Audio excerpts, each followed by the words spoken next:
practices.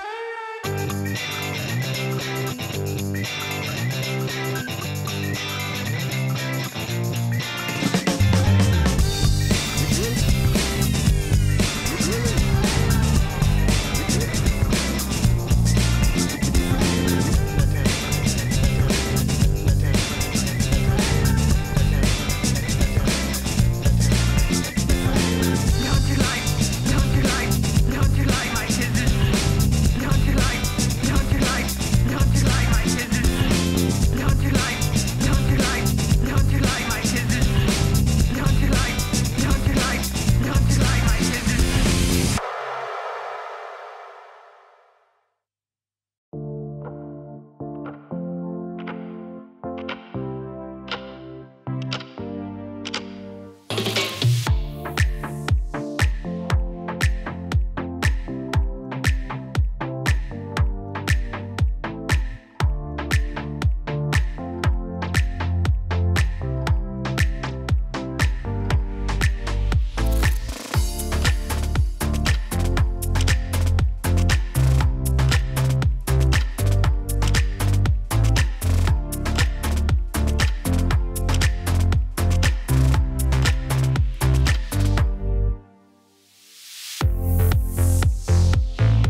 just like a rose. And when we kiss, I close my eyes. Were you in love with me? I'll never know.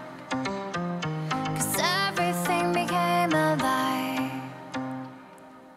You used me like I was a weapon. You pinned me up against myself. I put you out and then you faded like a ghost. And now you're only echoes, only echoes. And now you're only echoes. And now you're only echoes, only echoes. You'd be a fire that I didn't need. 'Cause in the end you made me weak. You took her love and then you pulled me down. You broke the paper part of me. You used me like I was a weapon. You pinned me up against myself.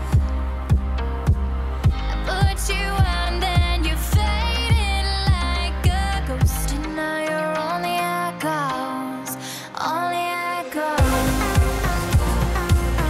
And now you're only echoes. And now you're only echoes, only echoes. In the night you were all that I needed. At the edge of my soul, you were mine, but you lied and I'm leaving. And now you're only echoes, only echoes, only echoes,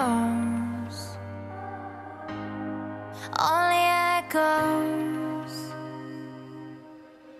only echoes. And now you're only echoes. And now you're only echoes, only echoes.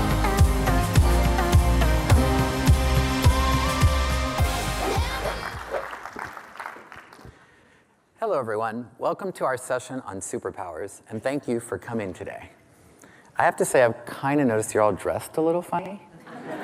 Okay, I guess I'm dressed a little funny. But I'm really glad you're all here, as we're going to have a pretty exciting and interesting conversation today. My name, as you heard, is Sandy Gould, and I work at Oath, which is the artist formerly known as Yahoo and AOL. We're now a new company under the Verizon umbrella. I work on a team at Oath that is called Talent Acquisition, Activation, Development, and Diversity. It's a long sentence, but an important one, very focused on talent investment. So I think you all know that acquisition is about bringing in great talent. Development is about the just as important, if not more important, discipline of building that talent, which we're very committed to, as central to our strategy. The interesting terms to talk about are the other terms in my title. So activation is actually a newer art and science. And it's about the important discipline of unleashing people's capability, their potential, and their leadership, and helping them express and create that. Finally, in my title, it's something I'm very proud about, which is our commitment to diversity. And I think diversity is about the thing that I believe is the source of all superpowers, which is difference. It's our job, our commitment, and I think honestly the purpose we're all alive, to engage difference, to actualize it, and to empower people to create from it, and really bring out the difference that exists in every single one of us. So that's the team I'm on, and that's the work I love doing. Today, we're going to have a conversation. And I call it a conversation because I believe whenever humans come together, it's super important that we have an interactive exchange of ideas and experiences. And through that, we learn, we connect, and we grow. So today, I want you all to raise your voices and share some of your experiences and ideas with us. There's going to be some interactive parts, and I really want you all to speak up. I do not want this to be one of those boring one-way lectures where I'm just pedagogically broadcasting at you, and you're checking your email, you're starting to fall asleep, you're texting your friends about how weird my clothes are, which, by the way, is okay, just don't make fun of my hair. Like, clothes is fine, hair is off limits. Okay, we're setting boundaries for our conversation. So I'm very excited about this conversation. All right, so first, I want to direct you to some questions that I'm hoping we answer as we have this conversation. And there's going to be a portion of the discussion where I'm going to ask you to talk about your superpowers and where you think they come from. At the end of the conversation, I'm hoping we actually can spend some time on Q&A. Because I find whenever people ask questions, we all learn more. So let's see if I can do this. I did it.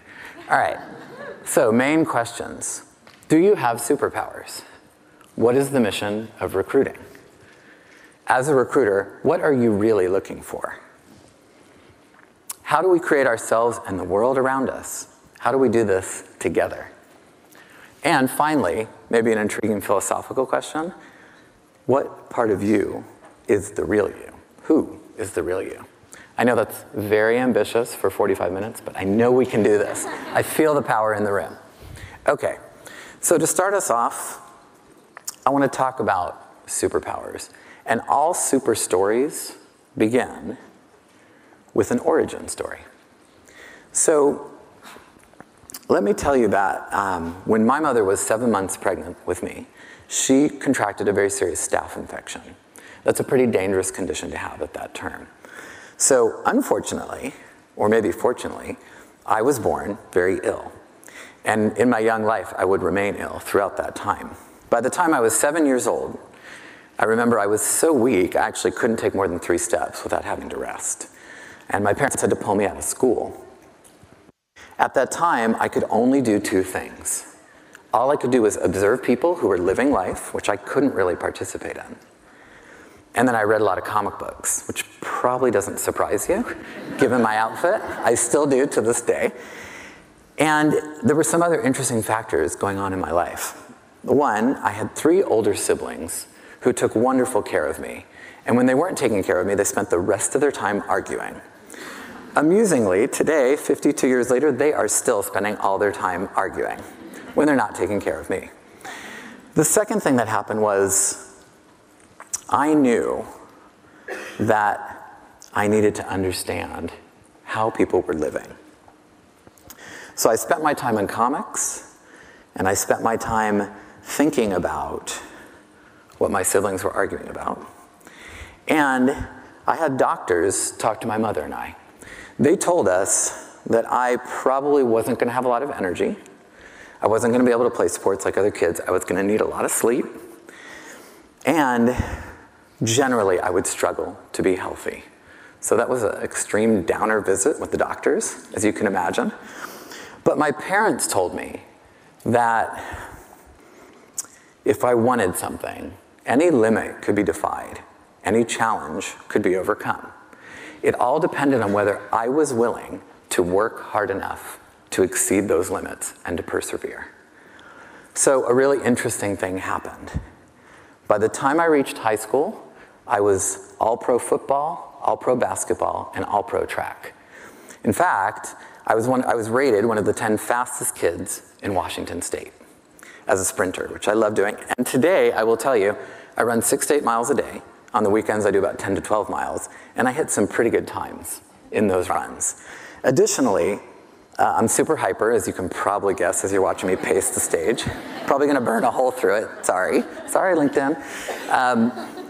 It's so much so that actually many of my friends won't let me drink coffee because they know that A, I won't sleep for days, and then B, they won't sleep for days because I'll stalk them.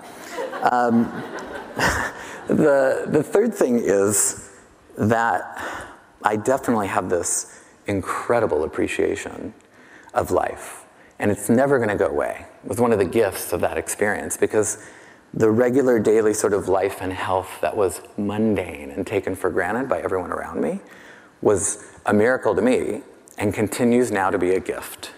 So what happened? I figured out a few things from that experience. From my arguing siblings, I figured out that every human has a different view of the world, a different view of truth. From comic books, I figured out that every person has a unique set of superpowers based on how uniquely they do what they do. And they can, if they choose, use those superpowers to persevere, defy limits, and create incredible outcomes. So I looked at these experiences, and I realized that superpowers were real. And I then became very impassioned with the idea that I wanted to champion helping people discover and unleash those superpowers and achieve their creative destiny. So, you might say that was the birth of my mission in life, and that was the beginning of me starting to examine it. After school, I went to college in New York and actually studied to be a rabbi and a psychoanalyst. I wanted to know everything about how people worked, how they lived, how they believed, how they created. But one day, when I had to manage watching the dorm because all the other kids were out at work during the summer, I was looking for a book to read. Remember, this was pre-internet, I'm that old. And I found Ayn Rand's Fountainhead. And that's a long book, by the way, but I had a lot of time to watch the dorm. So I finished the book, and one of the things that stuck with me was when she talked about the fact that we all have a calling. We all have a mission. And it was at that moment that I realized I needed to go find the job that would help me fulfill that calling.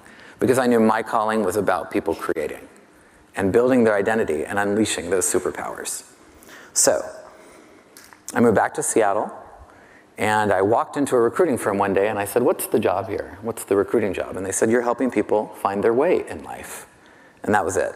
I was home. I knew that was the calling for me. I did that for about 7 years.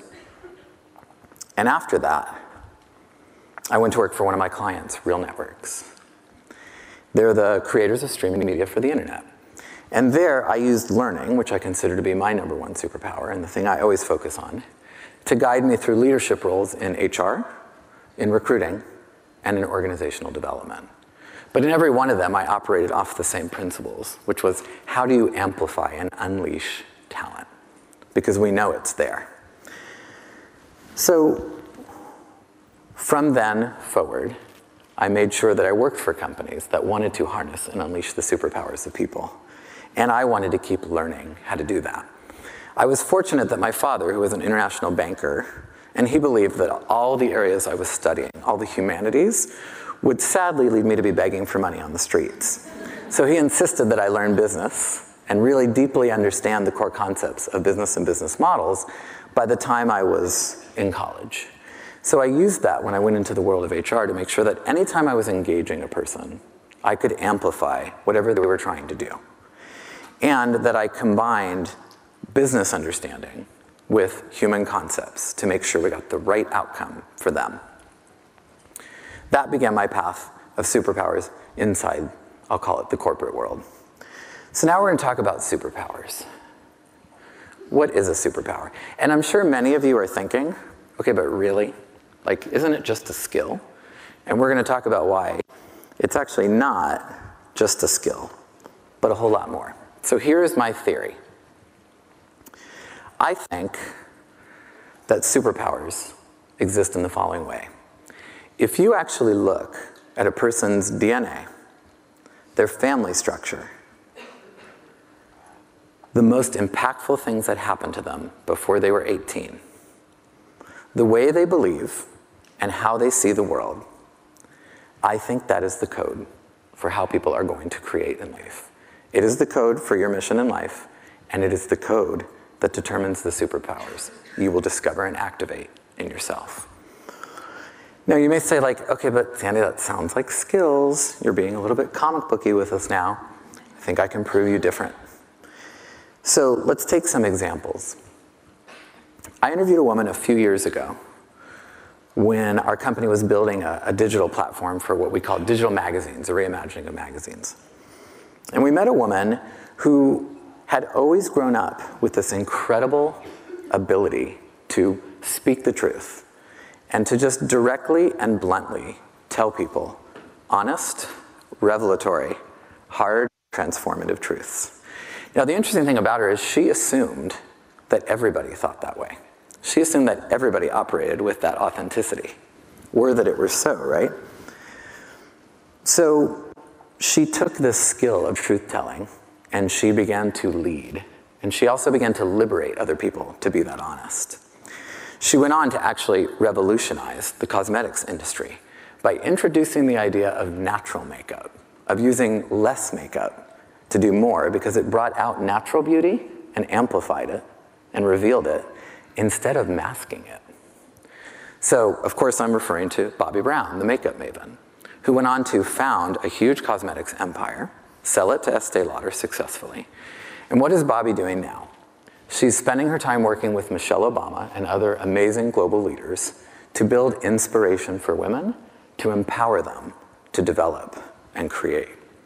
And that's something I think you all know is very important to us in our society right now. Another example. I met a gentleman about 20 years ago who was a product genius. He had this vision that you could take digital media and hardware and cool social experiences in a community and combine them to really transform the way we would all experience media and discover it and share it. This came from his upbringing in Motown, literally, he grew up in Motown. And that was a very cool environment and a powerful community.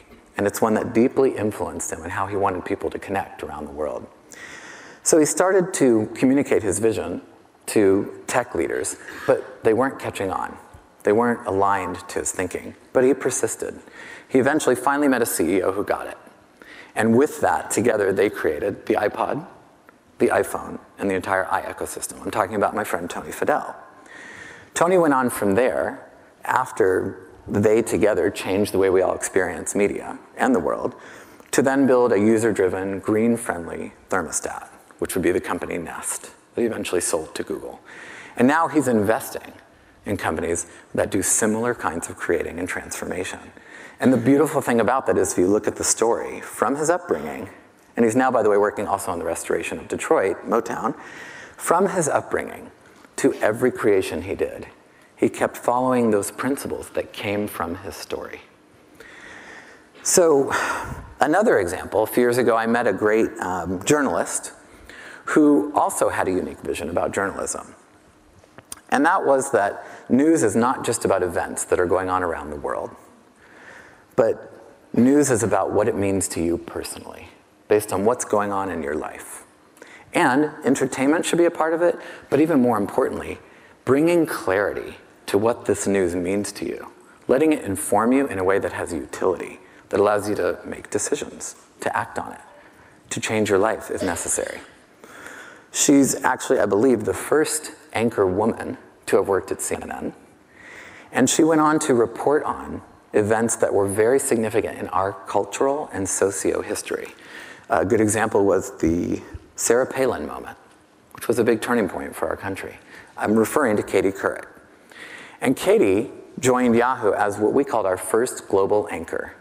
And she delivered news in a very different way, combining entertainment, combining personal meaning, and combining a way of informing people that was simple and very clear. So they knew what something meant, whether it was a very complicated story or a very simple one. These are examples to me of people who you can see where the story translates to the way they created. I want to give you one or two more examples, just as we think about their story and how it led to their mission and how it leads to their superpowers. So several months ago, I was sitting on a diversity panel, and I met a gentleman who was a consultant. We got to talking, found we had a lot in common. He shared with me that in his youth, he was a bit of a jock in high school. He was also a bit of a bully, much to his shame. And it was something he spent a lot of time thinking about. He went on to become a professional athlete. And at that time, he went through a process of self-discovery where he really started to come to grips with the conflicts he felt he had between his masculinity and his discovered feminism. Now, and I think this is really amazing, he is a feminism consultant. He consults sports leagues and corporations on how they can do a better job of bringing out feminism in alignment with masculinity in men, in culture, in society, in companies. I think the work he's doing is changing the world. I think you all know this, but I'm just going to say it. One of the most important things we'll all ever experience is going on to our species right now, which is the relationship between masculinity and femininity is changing, and it has to. It's going to make our world better, when the future is female. And as sure as I'm wearing the Wonder Woman shirt, I'm telling you right now, the future is female. So that's something for us to look forward to. Thank you, yes. So, the most amazing superhero I ever met was a genetics biology researchist. And he had an incredible, incredible capability to lift people up when he walked in a room, to inspire them and excite them, to make them feel confident about who they are and how they should live and what they should do. I mean, literally, when he walked into a meeting we were having at a bar to meet my team, not only did my entire team instantly fall in love with him and fight over getting him on their team, but people at the bar who didn't even know us turned around and started talking to him. And I just watched the whole thing, and I'm like, this guy's like the mayor of this bar, and he just walked in.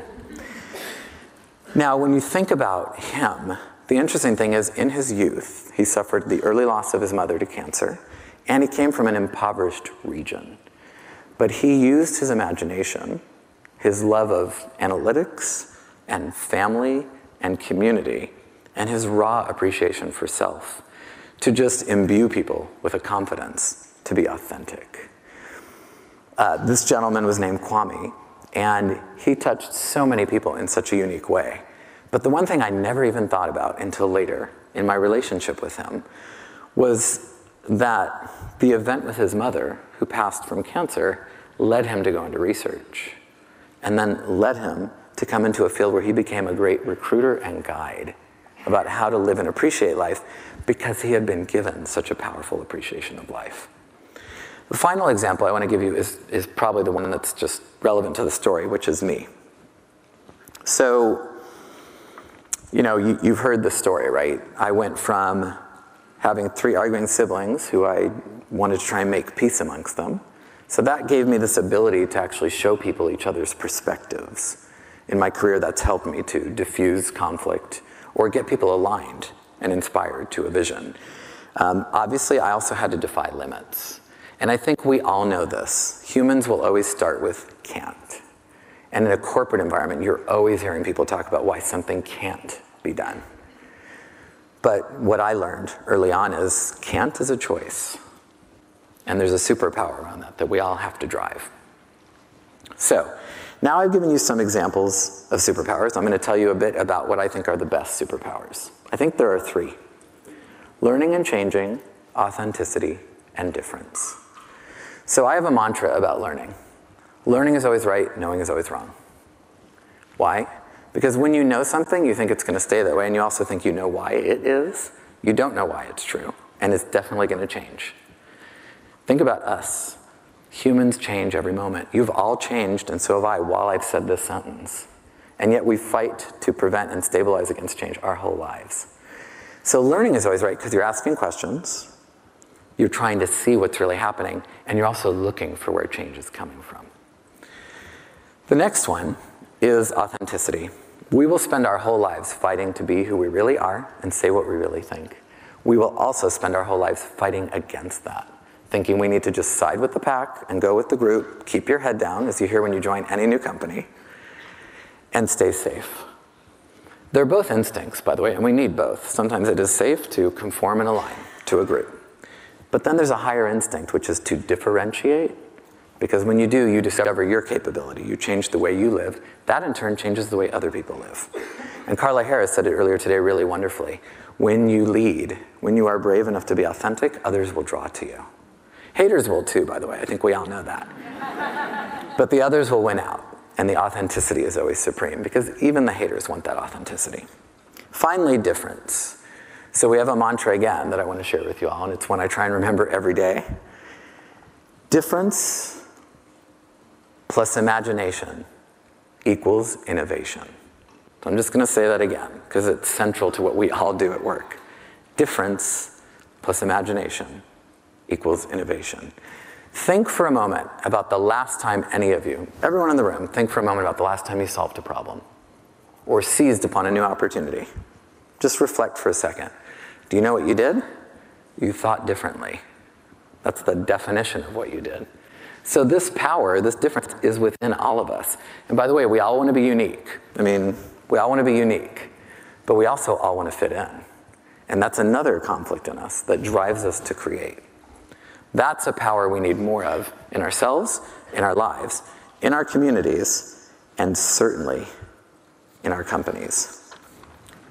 Okay, it's time to talk about your superpowers. So I'm going to ask 2 people from my team to go to the mics. We're going to bring mics to you so that you can share. What I'd love for a few people to do is to stand up, and we'll bring you a mic. Tell us your name, and tell us a superpower that you believe you have. And then I may ask you a follow-up question, but don't worry, it won't be too hard. So who would like to go first? You can raise your hand or go ahead. So can we get Mike up here? Amira will bring you a mic in just a sec. I'm going to put on my glasses. So I once saw a picture of a tangled up ball of thread that someone in the picture was putting on a spool and making it like be put back in an orderly manner. Mm-hmm. And so I think my superpower is to take someone's tangled ball of thread and put it on the spool in an orderly manner. I love that. What's your name? Celeste. Celeste, where do you think that came from in your life? If there's a moment you could point to or an aspect?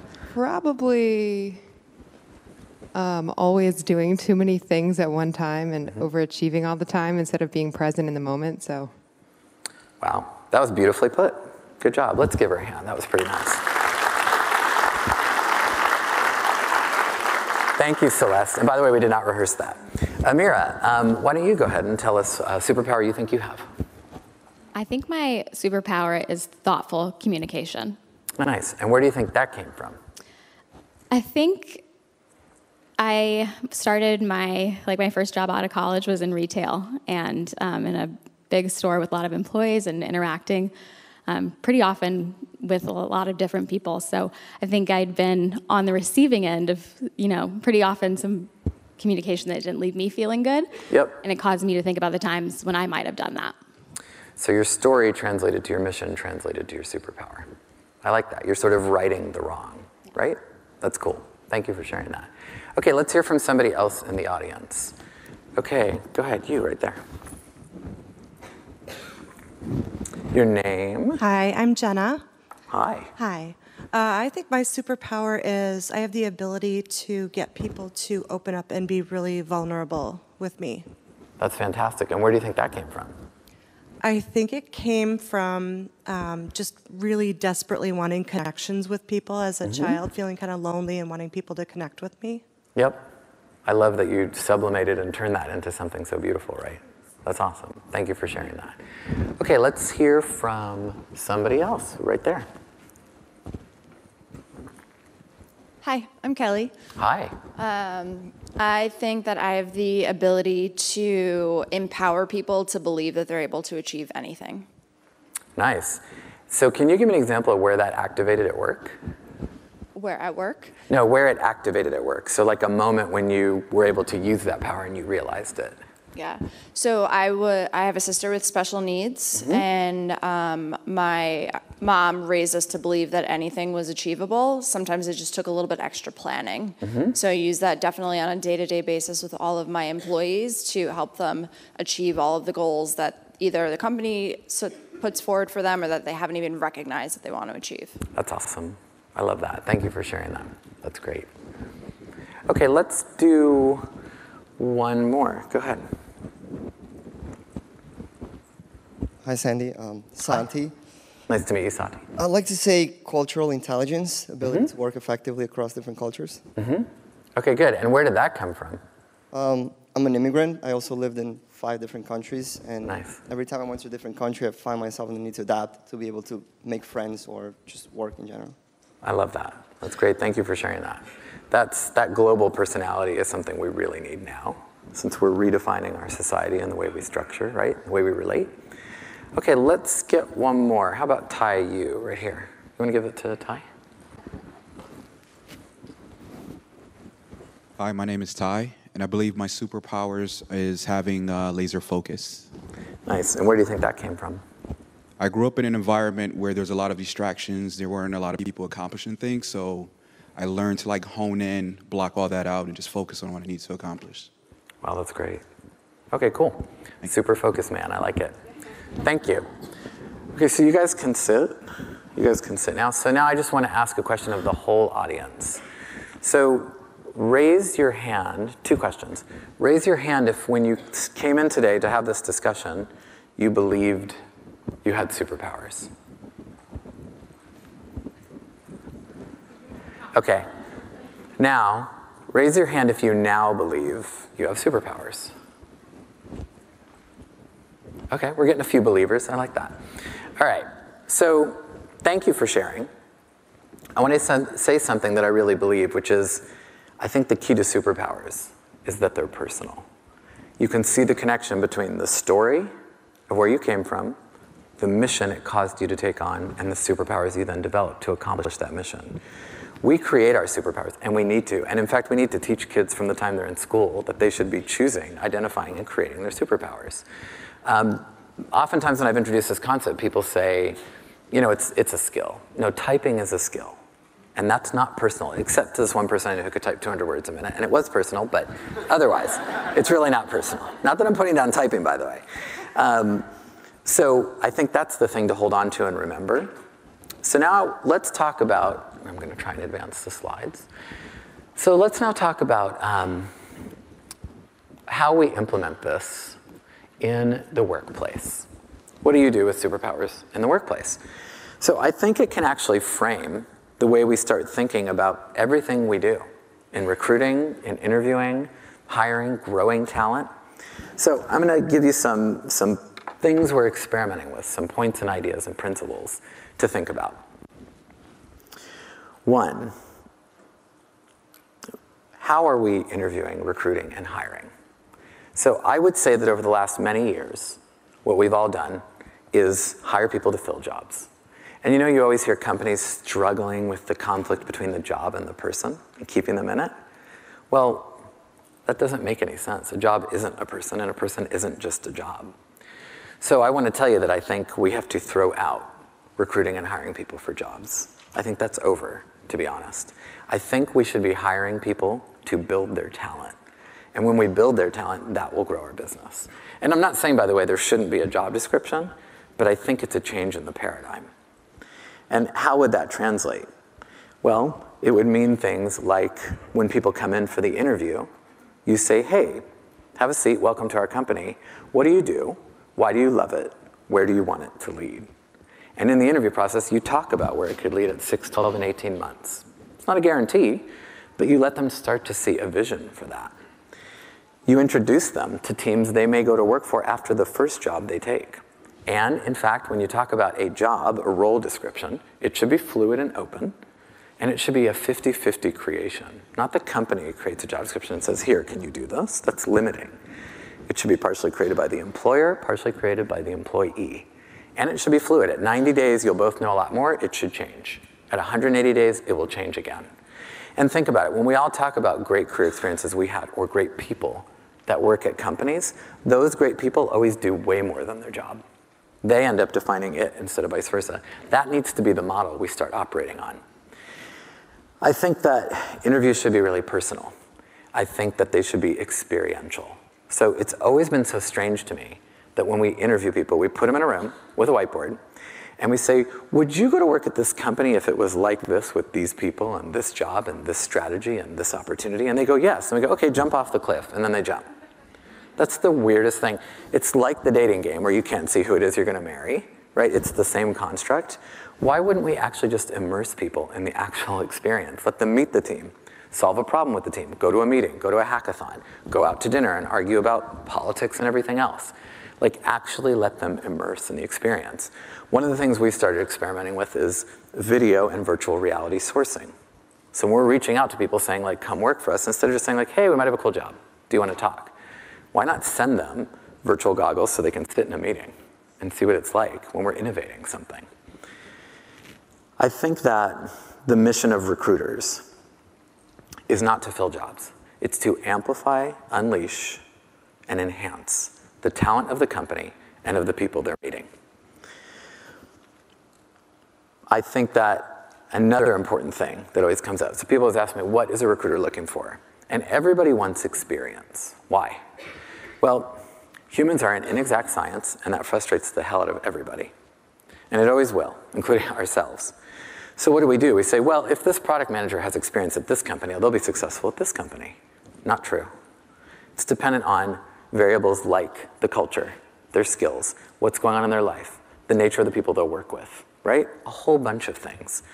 I'm going to argue that actually the truest determinant of success is, I'm making up a word, changeability. Their ability to learn and to adapt in that specific culture. I think recruiters are decoding that changeability skill. That's what they're doing. They're looking into a person's ability to change. They're looking into a person's ability to create in a new environment. And they should be looking at potential as well as ability.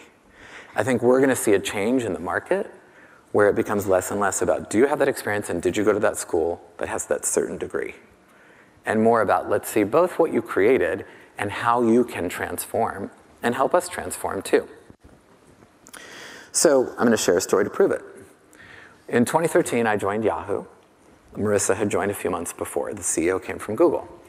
Marissa had expressed to the world that she was going to turn Yahoo into a mobile company. Candidly, lots of people scoffed at that. Yahoo's not going to turn mobile. They're kind of yesterday's company. In 3 years' time, we built a $2 billion mobile advertising business, third biggest in the continent. It was incredibly hard, but it was possible, and it happened. Now, for my team, by the way, we needed to do all the hiring and then learning to help people be successful. I remember when I got there, the head of mobile said to me, I don't want to scare you, but we only have 15 mobile people in the company. He goes, we don't have enough people to interview people to hire for mobile. So at that time, we were hiring about 50 people a month in January of 2013, not very many engineers or product managers. But we gathered a team together and inspired them that this was possible. By the end of the year, we were hiring 450 people a month. We hired 1,550 engineers that first year. And we hired 800 mobile, and we hired hundreds of product mobile as well. But here's a more staggering number that I wouldn't have believed if we didn't live it. In 3 years' time, we hired 10,000 people. We transformed that company. And we did it by being super personal in the interview experience, investing in the build of their talent, and then making sure they knew how important to the mission they were. How did we do that? Marissa met every person we hired that entire time. Every Friday, she would meet and shake hands with every single one. Inspired by her, I decided that on Mondays, their first day, I would meet them in new hire orientation. And I would share with them what the company was doing, the culture, the strategy, the products, the revenue, the emotional experience they were in for, the high rate of change, and how to be successful at the company. And I have to tell you, I will never again not do that anywhere I work, because it so binds everybody to the mission, and it also lets them know they are as important as everybody else in the company. And that changed what we were able to do. It allowed us to be personal at scale. At Oath, I'm excited to say one of the things we are focusing on is continuing to be and trying to be the best talent builders around. So we've committed that 40% of our hires should come from internal movement. And it's part of our effort to create an internal marketplace. I'm proud to say that while we didn't hit 40% in year one, we did hit 30%, which is pretty amazing given that in year one of an integration, companies tend not to move people around that much because they're still figuring everything out. But we were really committed to the growth. We're also trying to build an internal LinkedIn tool so that people can really navigate their careers at the company. I'll be talking to our friends here at LinkedIn later about that. And we're making sure that there's a focus on this. We're interviewing internals first. We have a talent ID process where we identify some of our great talent in the company and try and accelerate their movement. And we have a team of internal recruiters that are focused on going out there and getting people connected. I think this is the wave of the future, honestly. I think the best way to be competitive with external competitors around hiring is to not compete with them, is to grow your people from within and then bring more people in who will love that. One tool that we've built, and I'm going to shamelessly admit that I copied LinkedIn on this. So years ago, I came to a LinkedIn meeting, And they have a map of the world. I don't know if you've seen it, and it lights up every time somebody joins LinkedIn. So of course it's lighting up all the time. It's the coolest thing in the world. So we created a similar tool. And what it does is it lights up blue if a new hire joins the company. It lights up green if an internal moves. Green for growth, blue for blue sky. But what it does when people come in, if they're interviewing, they see like, wow, look at all that movement. If people are already in the company, they go, wow, everyone else is moving. I should be able to move too. And then they can go talk to people whose names light up on the grid. I think things like this are creating a culture of learning. We also have to reward a culture of learning, because what companies care about, they reward. And if they don't reward it, they don't care. So recruiters, one charge I want to give to you. You engage the intersection of humanity. You get to see through their eyes. You are virtually and potentially smarter than everyone else in the world because you have the intelligence of everyone in the world. So recruiters and HR should be the career coaches, the executive coaches, basically the life coaches, right, to help people grow. You are the circulatory system of the company. And with that comes great, awesome capability, power, and responsibility. We have to use that, and we have to use it wisely. So remember, people will default to can't. But our job, and this is where activation comes in, is to activate them to can. And to leadership. Carla said earlier today, everybody leads, and I so believe that. Not just because you manage people, but because you're willing to be authentic. You have the courage to be authentic. And that's a mission we can serve. So, some takeaways. I'm just going to run through these kind of quickly. Culture is created by saying it, do it, reward it, build process to sustain it, who you hire, and who you promote. I get asked every time I talk to a different company or a different CEO, what do we do to make the culture this way? You can't make a culture. But if you do these things, it will become part of the cultural norms. And of those, I have to tell you, I hate to say this, son of a banker, the most important one is reward it. When we pay for something, everybody knows it's what we actually care about the most. It's what we prioritize. To discover, create, and unleash superpowers, know what you love, operate from authenticity, know what you're good at, learn and adapt. You heard me, learning is always right, and then always collaborate, because we're more powerful together. Great recruiting is if you're a business evangelizing humanist. And that means you get the product, you get the business, but you will guide people to do the thing that makes them happy no matter what. That overrides closing the deal. Decoding adaptability, decoding the culture, great relationships, and great judgment. Great leadership. This one's actually really simple. And it's funny because you go on the internet, there are a million definitions of leadership. I think it's just simple. It's authenticity and then activating that and leadership in others so that they spread it too. So I want to tell you 2 quotes, and then we'll have just a few minutes for questions. 2 quotes I try to live by. Jane Goodall, an idol of mine, once was asked by a person, hey, I want to save animals too, but Jane, I'm just one person. How do I do that? I can't do that. And she said, well, I was one person when I started.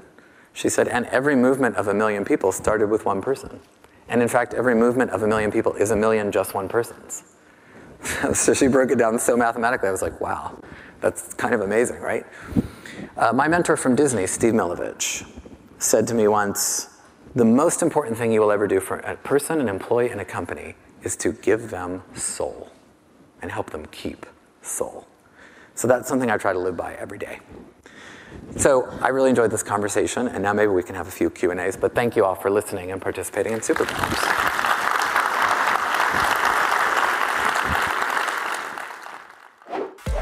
Welcome to Talent Connect 2018, the largest event for talent acquisition professionals in the entire world. This one's going to be the best. This is a talent event, and they just raised the bar super high. Good morning, Talent Connect 2018! Are you guys ready? Should we kick it off?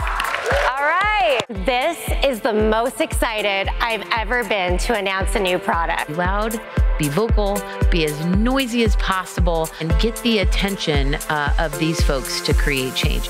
I don't know about you, but I'm buying whatever that guy's selling. Someone clearly tipped the band off on my favorite karaoke song. I bring all those Carlas to the table. I don't know which Carla will be the one that will connect. Hi, you.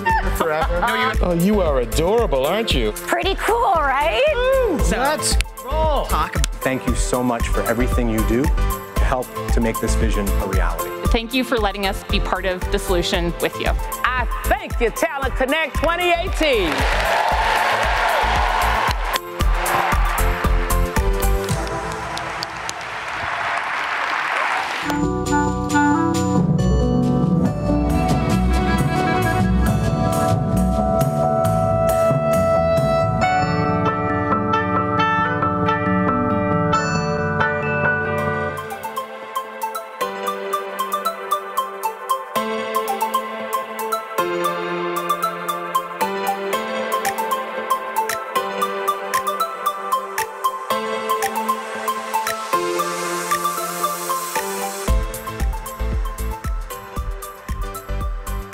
Welcome back to Talent Connect 2018. We are coming to you live from phenomenally gorgeous Anaheim, California. Yes, ma'am. We're so happy you could join us for day 3 of the live stream here. I'm Romaine Buck. I lead a team of customer success managers in LinkedIn's sales solutions line of business. And joining me back here in the hot seat for day 3 is my co-host and friend, Marty Finn.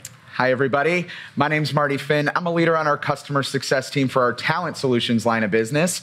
Like Romaine, hailing from Chicago, but so happy to be back here for our final day of Talent Connect. Thank you all for tuning back in with us. We will not disappoint on day 3, I promise. No, because we've had 2 amazing days so far. God. No reason to believe this day is going to disappoint us. Last night was amazing. We were at Disneyland. They shut down the park for us, which was super cool to be there. No lines. No lines, all the characters. Lots of characters. Admittedly had a moment when The Little Mermaid came out, but fangirl if you must, and I did. So it happened. We're moving on, and now I just told everyone in the world about it. No shame in being a fangirl. Hey.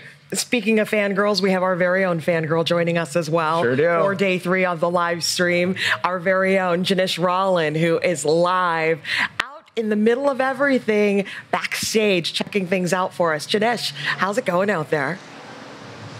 Thank you, Romaine and Marty. Hi, everyone. I am Janish Rollin.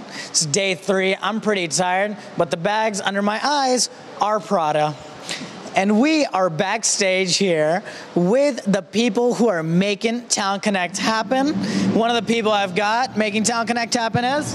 Katie McCarthy. And so, Katie, your job is to be the person who presses the button that makes the pew, pew, pew, pew, pew. Can you tell us how you got this role? It's a pretty dream job, isn't it? Lots of hard work, lots of interviewing, and somehow made my way here to be able to do it. There we go, people. Without Katie and that pew, pew, pew, pew, pew, Talent Connect would not be the same. So I'll toss it back to you in the studio. Janesh, pew, pew, pew, pew, pew, and Prada bags. It is not complete until we have Janesh. Absolutely. Nails it every morning. Every morning like clockwork. Thanks so much, buddy. And also, we want to take a moment to thank all of you for joining us on the live stream. We wouldn't have been here without you. Yesterday, we hit over 1 million views. Grateful to all of you who are joining us from wherever you are. Reminder, one more day of our watch party. So take pictures. Live contest still going on. Take pictures of your watch party. Upload them to the stream. Hashtag TC18 live contest. We want to see what you've got. Send us your best pictures. We've had some amazing submissions so far, and we're looking forward to see what else you can share with us. The winner will receive 2 tickets to next year's Talent Connect, as well as accommodations. Super excited. And also coming up later, Marty, as you know, we're actually going to find out where Talent Connect will be next year. Next year, ahead of the game before we even finish this year. I love it. I love it. We're always ahead of the game. Any guesses where we're going to go next year? As long as it's not Chicago in February, I am down. I'm in. I think it's a safe bet. Am I safe? All right, cool. Let's do this. We've received some great submissions so far, including Lydia, who was watching Jeff's keynote at work in Colombia. Amazing. And from Paige, a recruiter who's interested in diversity, inclusion, and belonging. And Amit, who's joining us all the way from India. And now here's a photo from EJ in our live stream control room. Sorry, EJ, you're not eligible for the contest either, but I'm super impressed. A for effort. By the number of monitors that he's gotten there. Did you see that? Yeah, that was crazy. EJ's the one making us look good, by the way, for you folks on the live Well, he's doing the Lord's work then, so thank you, EJ. Indeed. All right, so let's switch gears, guys, talk about the lineup we have for today. So we're going to kick things off with Jennifer Carpenter from Delta, whose presentation is entitled Designing for the Disappointed. Interesting. So that should be interesting. I'd like to see where that's going. Then we're going to have a demo of LinkedIn's newest product, Talent Insights. And so there was a lot of oohs and ahs yesterday when we talked about that on the stage. We're going to have a live Q&A with members of LinkedIn's own product and marketing team. So really great stuff here. Then we're also looking forward to presentations from Tamar Elklis, who's going to discuss the future of learning, and Dr. Rand Hindi, who's also going to be speaking about artificial human intelligence. Really big topic this year at Talent Connect. Yeah. So excited to hear his perspective. And then, like you said, Romaine, the last thing we have to do is announce the winner of our TC18 live contest, and then announce where Talent Connect 2019 is going to be. So get excited, guys. Stay tuned. We've got a great day ahead of us. And I'm really excited. I'm super excited. So much stuff still to come. We're not done yet. You haven't seen nothing yet the last 2 days. This is really, we're going to finish strong. I know it. So we should mention we're going to be streaming exclusive interviews with many of those speakers that you just talked about right here in the studio. So you'll be sure to join us for that as well. And as always, we want to remind folks of our tips for making the most out of the last day of Talent Connect. A couple of things, just like before, check the agenda, shortened agenda, because we're wrapping up a little bit earlier today, but still make sure that you mark off those sessions that you want to join us for. And also join the conversation on social. If you've been sitting at home thinking about it, wanting to, been a little shy, now's your chance. Don't be shy. We're streaming live on Twitter, YouTube, and Facebook, of course, using hashtag TC18Live. Get in the conversation. Also, grab a coffee, or of course, depending on where you are in the world, could be time for a cold beverage. Put your feet up and get ready to watch this impressive lineup of speakers that we've got for you. And of course, in case you miss anything at all of these presentations are still going to be available on our All Access website at the end of the day. With that, it's the last time we're going to say it. It is time to officially kick off our final day of Talent Connect 2018. We're going to toss it over to the main stage, but we will see you in the studio later today. Enjoy. Welcome to Design for the Disappointed, and a special welcome to everybody on the live stream. And it's my absolute pleasure to welcome to the stage Jennifer Carpenter from Delta Airlines. Thank you. Thank you. Thanks so much. Hi, everyone. I'm Jennifer Carpenter, and I'm the new Vice President of Talent Acquisition for Delta Airlines. I'm responsible for all the hiring at the airline. And I have been asked to delightfully disrupt recruiting for Delta. And there's nothing I love more than shaking things up with a smile. So I'm very happy to be at Delta Airlines. And I joined just within the last year late in January. So again, relatively new. I came from Accenture, another company close to my heart. And I moved my family to Georgia from the Northeast. So we've had a lot of change. And I would like to say hi to the kids who are watching on the live stream. They came home early for their teacher conference. So May and Emma and Nathan, hi guys.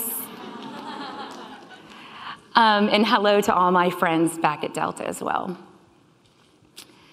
The people that you see here behind me on the slide were once candidates themselves. And now they're members of Team TA at Delta, Team Awesome. And some of them are here in the crowd today. So shout out to a killer team in the front row, and I appreciate the moral support. So for the kids at home and to my team in the front row, I hope I don't disappoint you.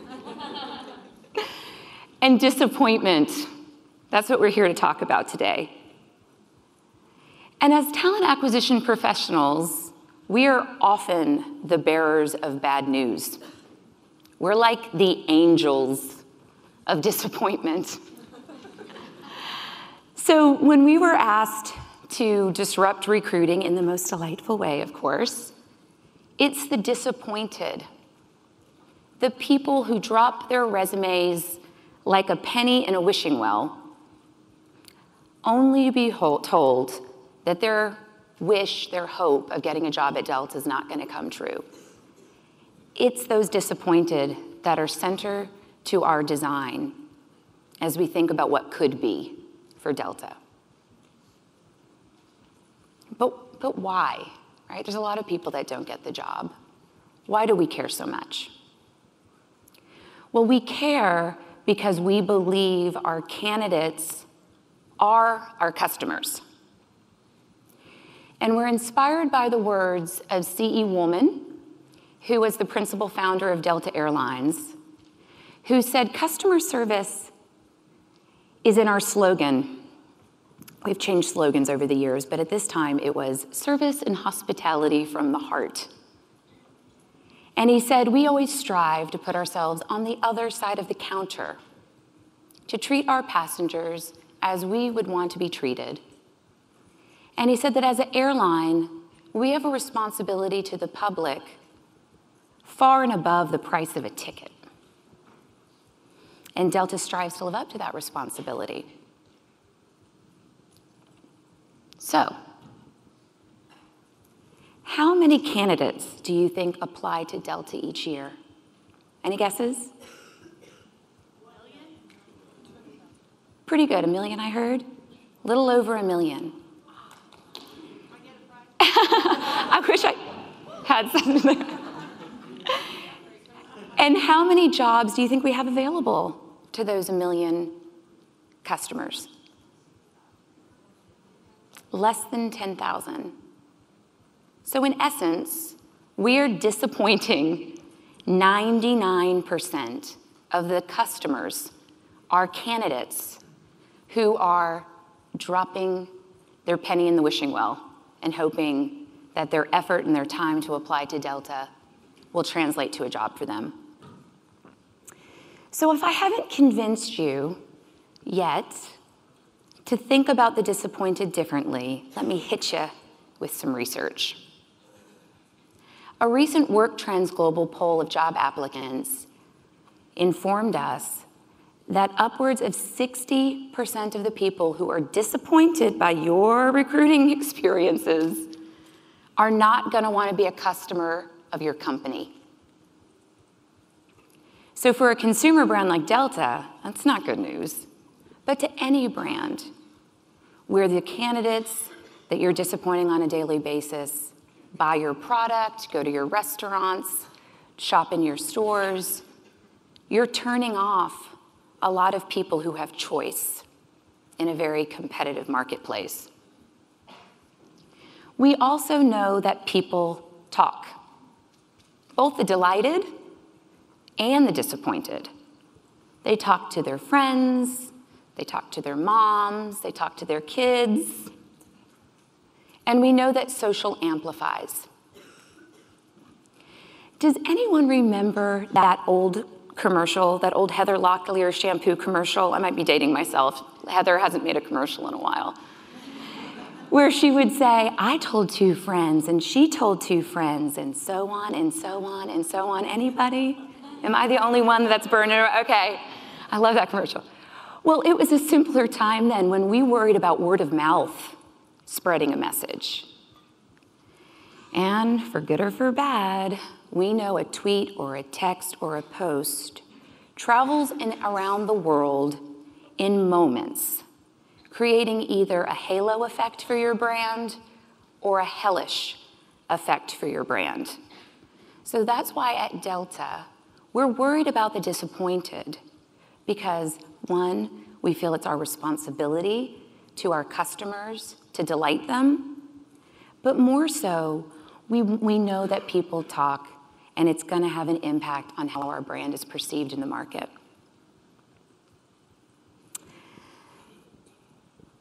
So with that, we asked ourselves, where in the world do we begin?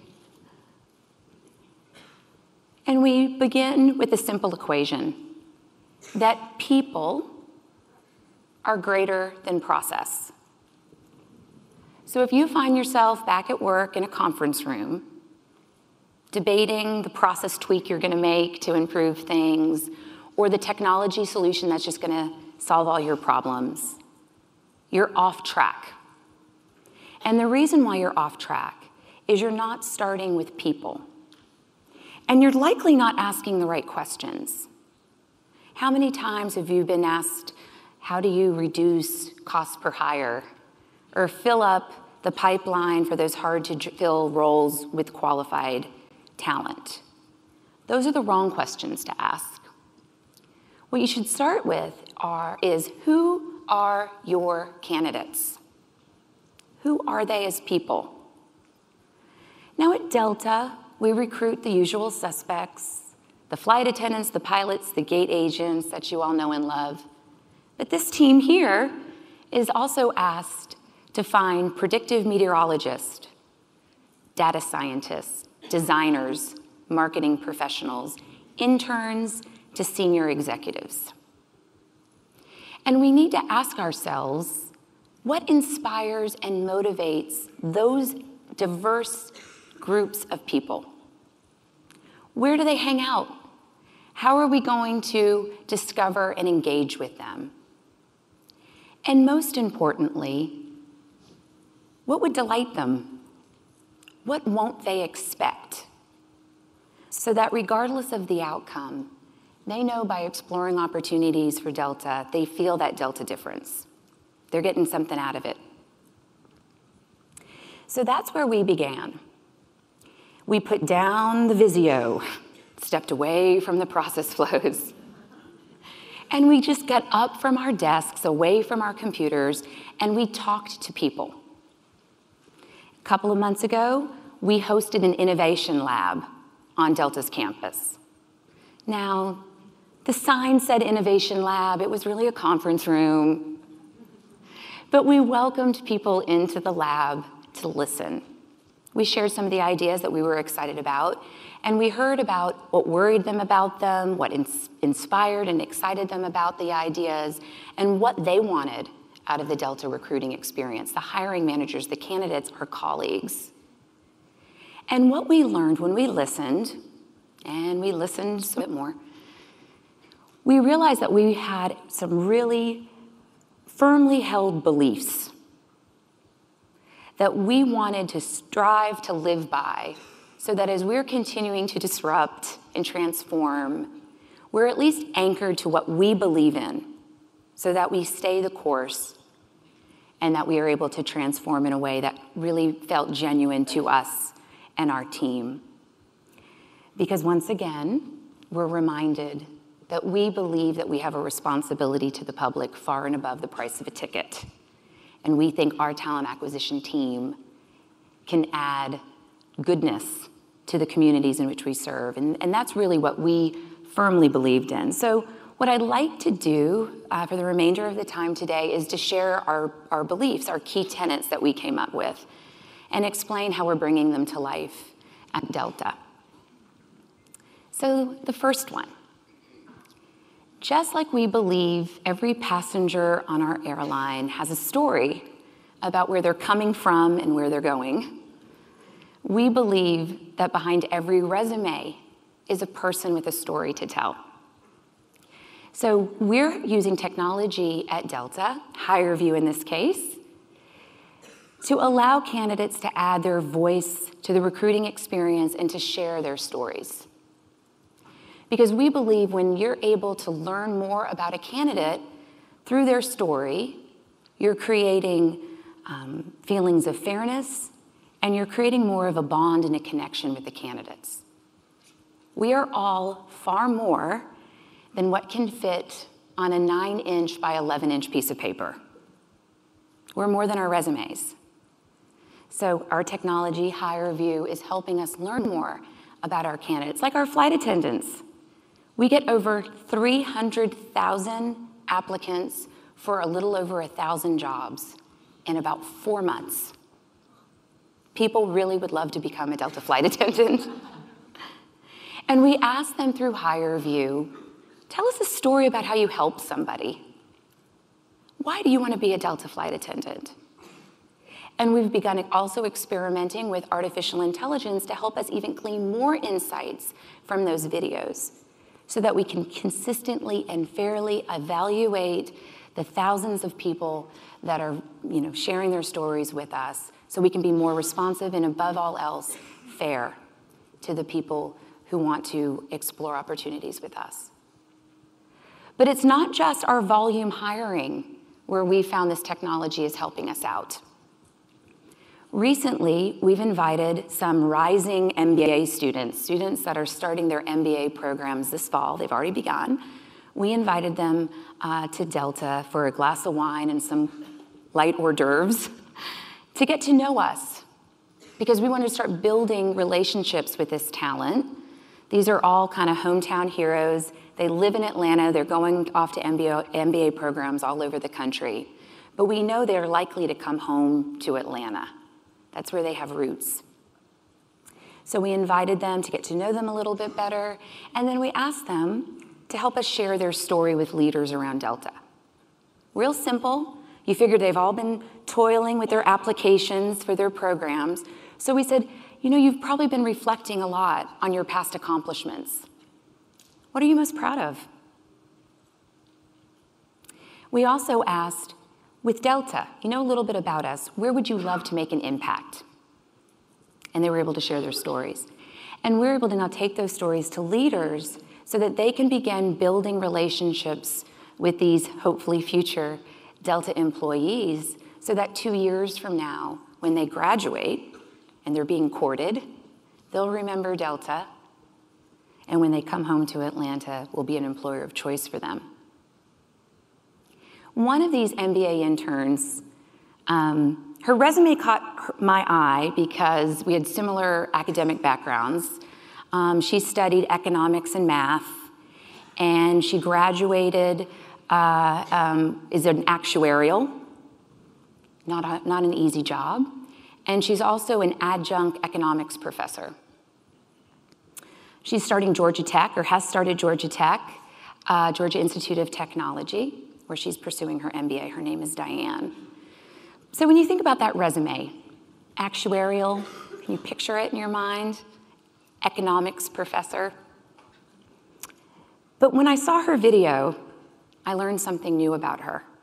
Take a look. The type of work that interests me most is work where I can create, where I can take an idea and I can flesh it out, or I can take a process, tweak it, and optimize it. If I had to put a name on it, I would say product management or magic. Either is fine, but I am definitely an entrepreneur at heart. I love to create, I love to build, and if you guys have room for an entrepreneurial spirit, just slide me in there and I will create. That is my passion. You know, just your typical actuarial. Maybe because May at home loves Harry Potter so much, I really liked that she, you know, magic, product design, whatever we got here at Delta, she's game.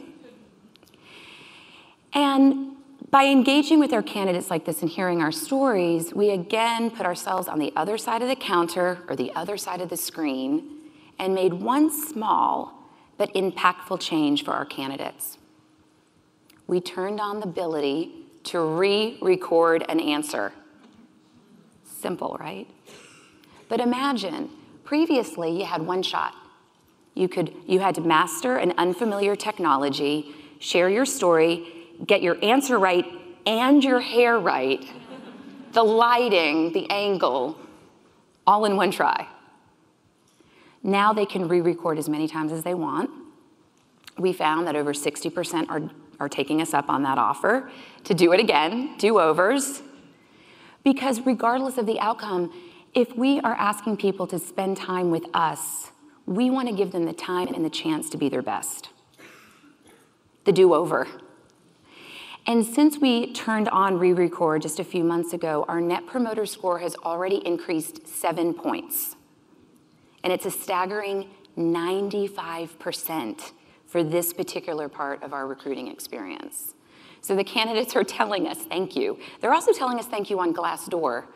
I don't know how many of you kind of keep tabs on your Glassdoor comments, but it was remarkable to see the number of flight attendant candidates who let us know or let other candidates know how relieved they were that they got a chance to do a do-over. So certainly good things happen when you put yourself on the other side of that counter. Our next belief is we believe in conversation starters and not deal breakers. And so often we design experiences that actually discourage candidates instead of catering to the curious. And when we think what many of us are experiencing in the United States right now with unemployment hovering below 4%, if you're putting up any roadblocks to the curious, you're doing so at your own peril. Well, and we at Delta put up a few of our own. But before I get into that, let me again hit you with some research. That upwards of 60% of candidates will stop completing your online application simply due to its length. Tedious, time-consuming applications are a deal breaker. But it's not just simplifying a form and taking off some fields you might not need. You also have to think about how people are engaging in their job search process. This isn't new news by any means, but a recent study from Indeed shows that whether you're a millennial, a Gen Xer, or a boomer, the majority are job searching and applying online. And this data is only increasing year on year. So it's not only the experience of what you're asking, but also how you're engaging your candidates that are important for those conversation starters. So it begs the question, we asked it of ourselves, so I'll ask it of you now. How many of you have recently applied to a job in your own company? Good, good, good, good. Well, we hadn't for a while, so our new team gave it a shot. We knew it was bad. We didn't know how bad. So we introduced Simplify Apply to take care of the problem, but what we discovered when we sat down to apply is that our online application took about 60 minutes, an hour. Could you imagine booking your ticket to come here on Delta and it taking an hour to book a plane ticket? I think we'd lose you. I think we'd lose you. But we now have reduced it down to 5 minutes. We also realized that because it was so tedious and time-consuming, it could not be completed on a mobile device. So we were setting up roadblocks for people to engage with us. By simplifying it, of course, now all of our candidates can now engage a conversation with us on mobile. So we're far from perfect, but progress is better than perfection. So even from the start, we're looking at our candidate karma and making sure that for the 99% who will walk away disappointed, at least now it's an hour that we've given back to them in the process.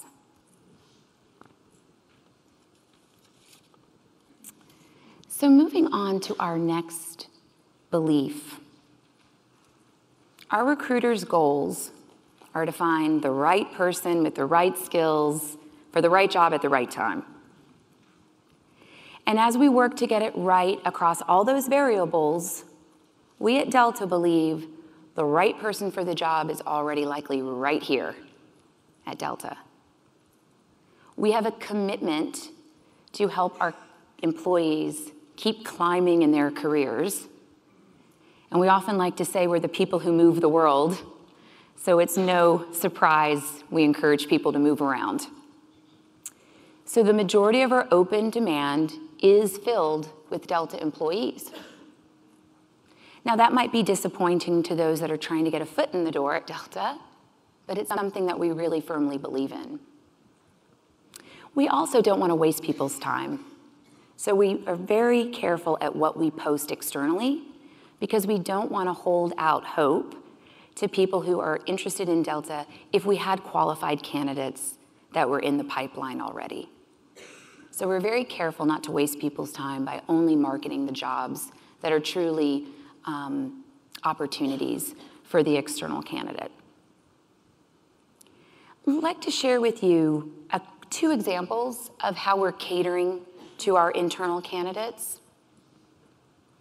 One of them is Paul Brown. Paul's talent profile We have introduced at Delta the ability for employees to share with us what they've done in their careers and what they'd like to do. So we're encouraging people to fill these out, we're building momentum in the completion of that, and over the next year, we're working with our colleagues in talent management and development to figure out how we can better mine that data so that we can present opportunities for people inside Delta that they may not even haven't considered in the past.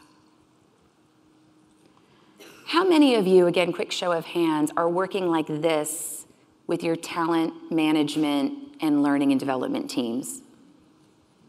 Oh, good, good. As someone who myself has run the bases in performance management and learning and now talent acquisition, I can't tell you how powerful that trifecta is to get the equation for the internal candidate right. So that's something we're working on at Delta to make sure that I understand who's in succession plans, who's ready for a move, but more so, particularly with that low availability in our external market, we're trying to identify who are the almost fits so that we can help to develop them into the perfect fit. I'll encourage all of you who didn't have your hands up to go back to work and reintroduce yourself to your colleagues in performance management and learning and see what you guys can cook up. So while we figure that out, we're not losing any time or momentum in marketing jobs to our internal candidates. So once a week, we release a casting call. These are the jobs that we'd like to highlight to those who are ready for an advancement opportunity or even a lateral move. Previous to this, a Delta employee would really have to kind of hunt and peck for the next opportunity. And I don't know about you, I can barely hunt and peck through my own inbox. I'm not, if I'm busy and happy in my current job, taking a lot of active steps to look at what opportunities might be passing me by. So we've started this campaign, and like I mentioned, once a week we send it out, and we add video. So this looks like a picture, but there's actually video. I believe that was Deanna and Andrea at our dream flight. We bring kids who are aspiring aviators on a dream flight. They've never been on a plane before. So that was from our dream flight. We also get videos from people around the business to kind of make them more engaging and fun. But what's cool about that too is just on my phone, I can see if any of those jobs are interesting to me. I don't have to click on anything. I can say, oh, no, not this week, maybe next week. And we're also able to measure engagement. We weren't sure how much appetite there was for something like this, but in the last few months, for every one person who receives it, we've seen engagement of 5.5 times. So people, thank you, Holland. People are curious, and we're kind of lifting the veil on opportunity and bringing clarity to that opportunities to connect the right person with the right job more quickly.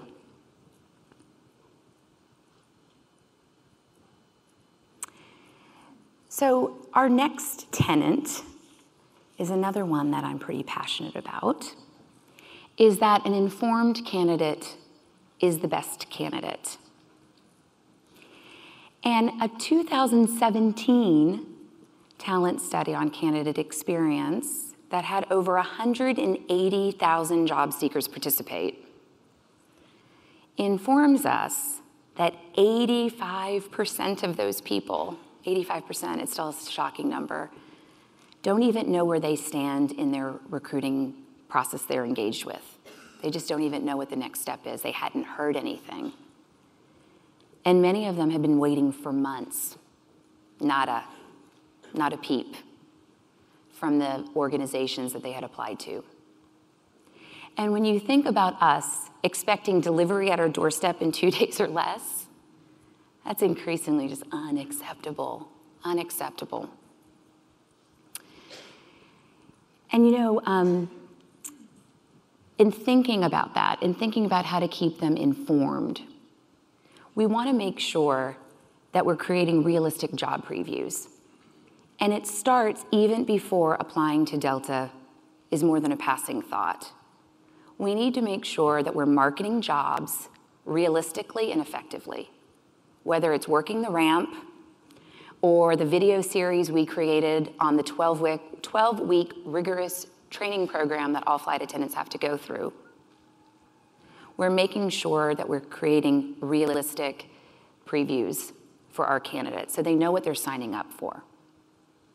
We are, again, far from perfect on this. If any of you have visited our career site, like, look away, look away. It's not good. Don't worry, Holland is working to improve it. We're gonna get a new career site in January. But we're having to get a little scrappy while that work is being done, and we're waiting patiently for it to be done. So we're using like LinkedIn Life pages to bring what it's like to work at Delta to life for our candidates. So we're doing our part to make sure that they know what they're getting into before they ever sign up. But it's also our job to ensure they're successful once they apply. We need to invest in our candidates' success.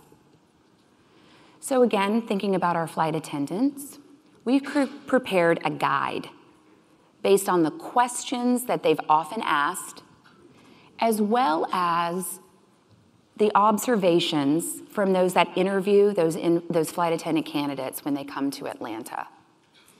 So tip, don't chew gum and never check your cell phone during the Atlanta assessment day. You can't say we didn't warn you. But by creating this engaging guide, you get to meet some flight attendants, you get tips on how to be successful. And again, it's showing our candidates that we care enough about them to make them feel comfortable. Another thing that we're doing, and this is a best practice the team shared with me just a short while ago, is that before a candidate comes on campus, and Kayla, I think this was your example, sitting down and going over the interviewers' LinkedIn profiles with the candidates and sharing kind of all of that color commentary, so to speak, the unwritten candor of who the people are that you're about to meet with and what they're interested in talking about. But what I would really hope soon is we can get the hiring managers more in on that game. Wouldn't it be cool if you had an interview at Delta, let's say on Monday, and on Friday you received a video from the person who is going to interview you saying, hey, I'm Jennifer Carpenter, I'm looking forward to meeting you. Here's a little bit about my team, here's some of the challenges that we faced, and most importantly, this is what I'm curious about learning about you. See you on Monday. It sets a candidate at ease. They at least wouldn't be able to pick me out of a crowd when I go to the lobby to pick them up for the interview. And we all have that technology right now in our pockets to do it quick and cheap, our iPhones. So that's, again, something that at Delta we're thinking of experimenting with, and I would just plant that seed with you all to see how you might be able to take that home with you too. So this next principle, transparency creates trust. We have a lot of disappointed candidates, as we know. And I have a theory on why we make them wait. Just a theory that it's easier to be nice than it is to be kind. It's really uncomfortable to be transparent to someone, especially when you have news that you know they don't want to hear. It's not the outcome they had hoped for. But we think by being transparent, we create trust. Candor creates connections with our candidates, so no matter the outcome, we want to let them know, because knowing where you stand in a process gives you the information to make choices for yourself that you wouldn't make otherwise. And it reminds me of a recent flight I was on with Delta, of course. We had boarded and we were sitting down and waiting, not pulling away from the gate, and I started to suspect maybe something was up. And the pilot comes over the loudspeaker and says, ladies and gentlemen, I'm sorry to inform you we're a bit delayed. Our ground crew needs a little bit more time to inspect some of the gauges in the cockpit. I estimate that it's going to be another 10 minutes or so. You know, the audible groan from my fellow passengers filled the air. And I was like, 10 minutes, yeah, I don't buy that, okay. But then a couple minutes later, he came back on. He goes, okay, guys, here's an update. We're good. Another maybe 5 more minutes. We're going to be pulling away from the gate, and we'll be on our way in no time. It truly was like 10 minutes. It was no real big deal. And I thought to myself, wow, that pilot didn't really even have to tell us anything. It's only 10 minutes. We probably just would have like flipped through Sky Magazine, had some water or something. But giving those updates early and often builds trust. Trust in that pilot that he had our best interest in mind. He wasn't just going to sit and hold back bad news. And sure, he heard that audible groan too from the cockpit. But it gave us power and information to say, okay, I checked a couple more texts, sent out a couple more emails in that 10 minutes. My buddy next to me finished a chapter in her book, and then we were on our way. And that's what we offer candidates when we let them know where we stand, especially if it's bad news. Let them go and spend their time better elsewhere, where they're going to have an opportunity to be successful. So at this point, I'd like to bring one of our recruiters into focus, Kayla, and ask her to share another story about how we're bringing transparency into our TA transformation. Hey, Kayla. Hi, good morning, everyone. Good morning. As Jennifer mentioned, my name's Kayla, and I lead our IT recruiting team. So for our team, designing for the disappointed has a lot less to do with applicants that do not make it to the interview stage. Because as all of you know, API development and DevOps talent are not knocking down our doors either. So we really see it in the offer process. When we love a candidate and we've spent our hard work sourcing, and we have them in, and the hiring manager falls in love with them, we know that when we get to the offer stage, there's 2 or 3 competing offers that they're gonna have to decide between. And it is then our team's job to take off the hat of the corporate recruiter selling the Delta value prop and really become their career coach and help them decide what's best for them at this point in their career. And sometimes, as it recently did for Kyle, an Android developer that we wanted to work on the Fly Delta mobile app, he was going to be better suited in a startup environment. He wanted to work with a multitude of technologies that we didn't have available at Delta. And so we had to let Kyle go. But during that time, we were hoping that the trust and the candor that we were displaying with him would allow Kyle and other applicants to think of us when they have a choice in their next move in their career. And hopefully Delta is one that they trust and will come back to. Thanks, Kayla.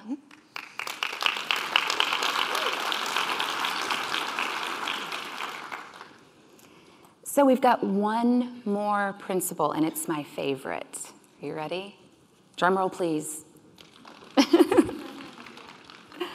To move forward, you have to give back. Now, I don't think Oprah will mind that we're borrowing this one from her. But at Delta, we want to keep climbing, we want to keep growing, but even within our TA team, we're new. We got big plans. We want to move forward. We want to move TA forward. But we know we've got to give back to be successful.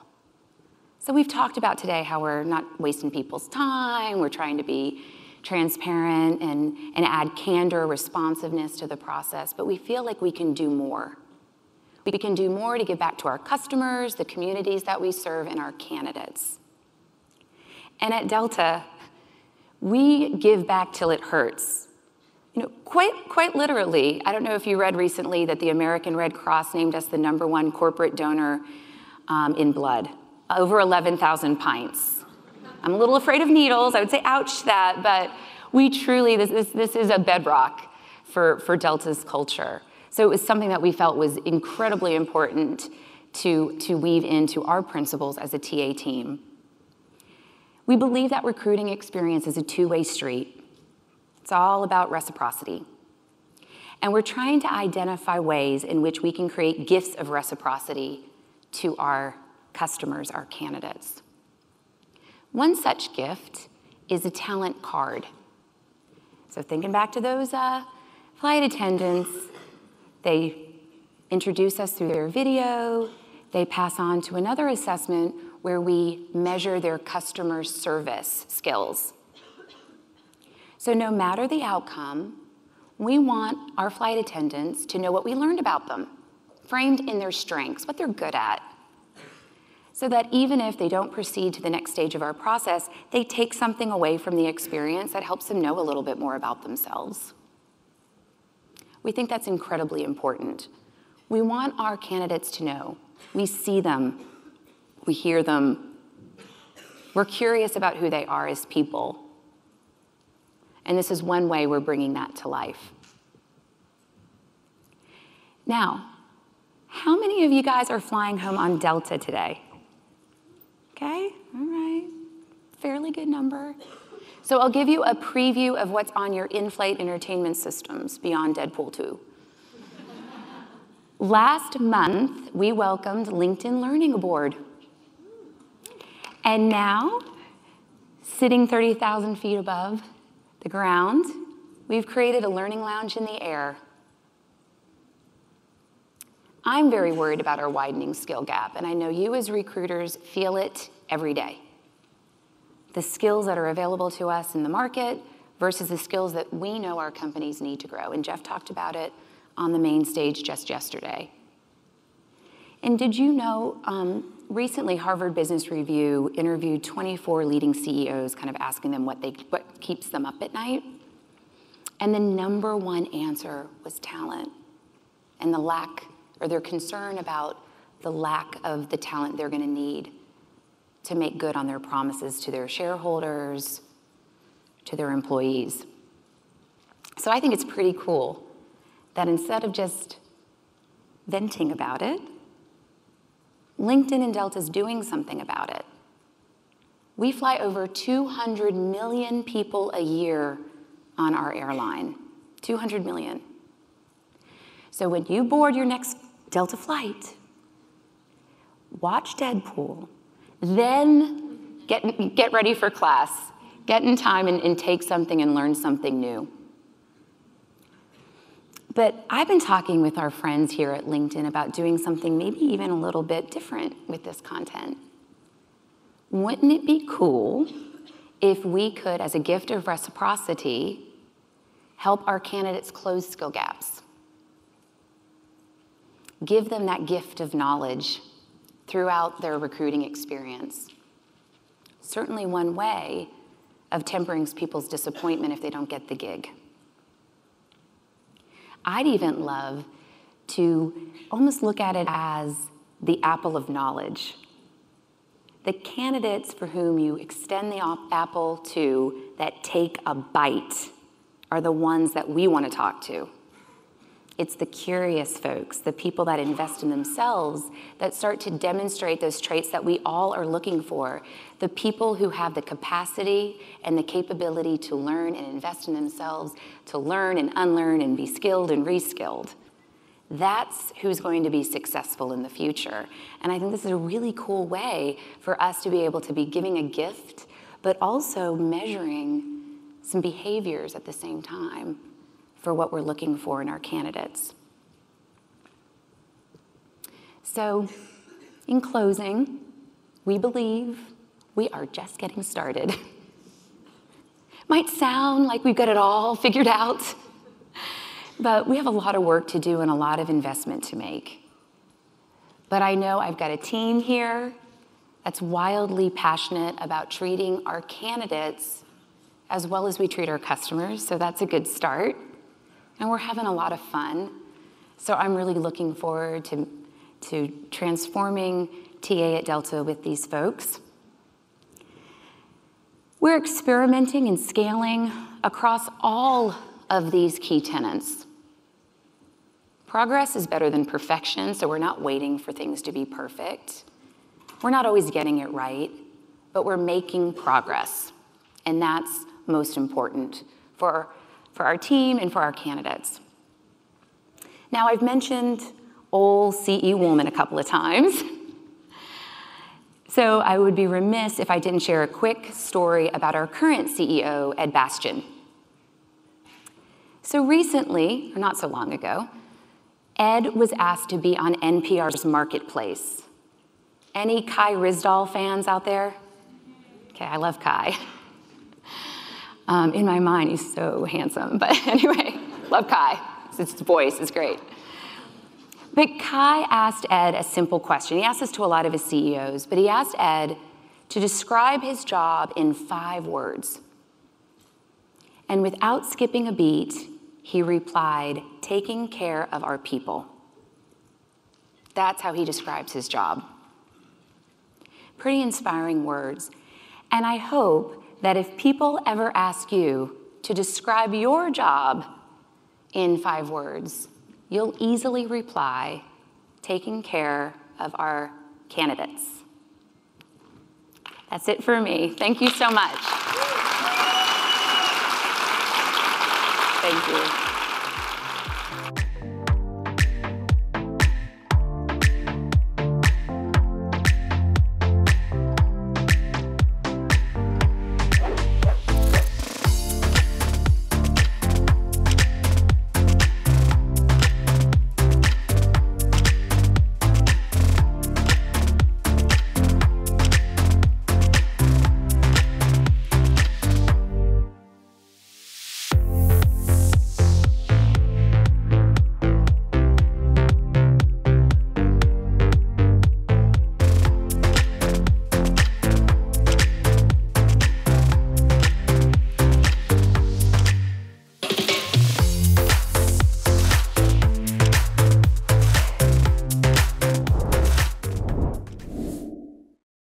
I'm your host, Marty Finn. So right now, we're really excited to share a demo of LinkedIn's newest solution, LinkedIn Talent Insights.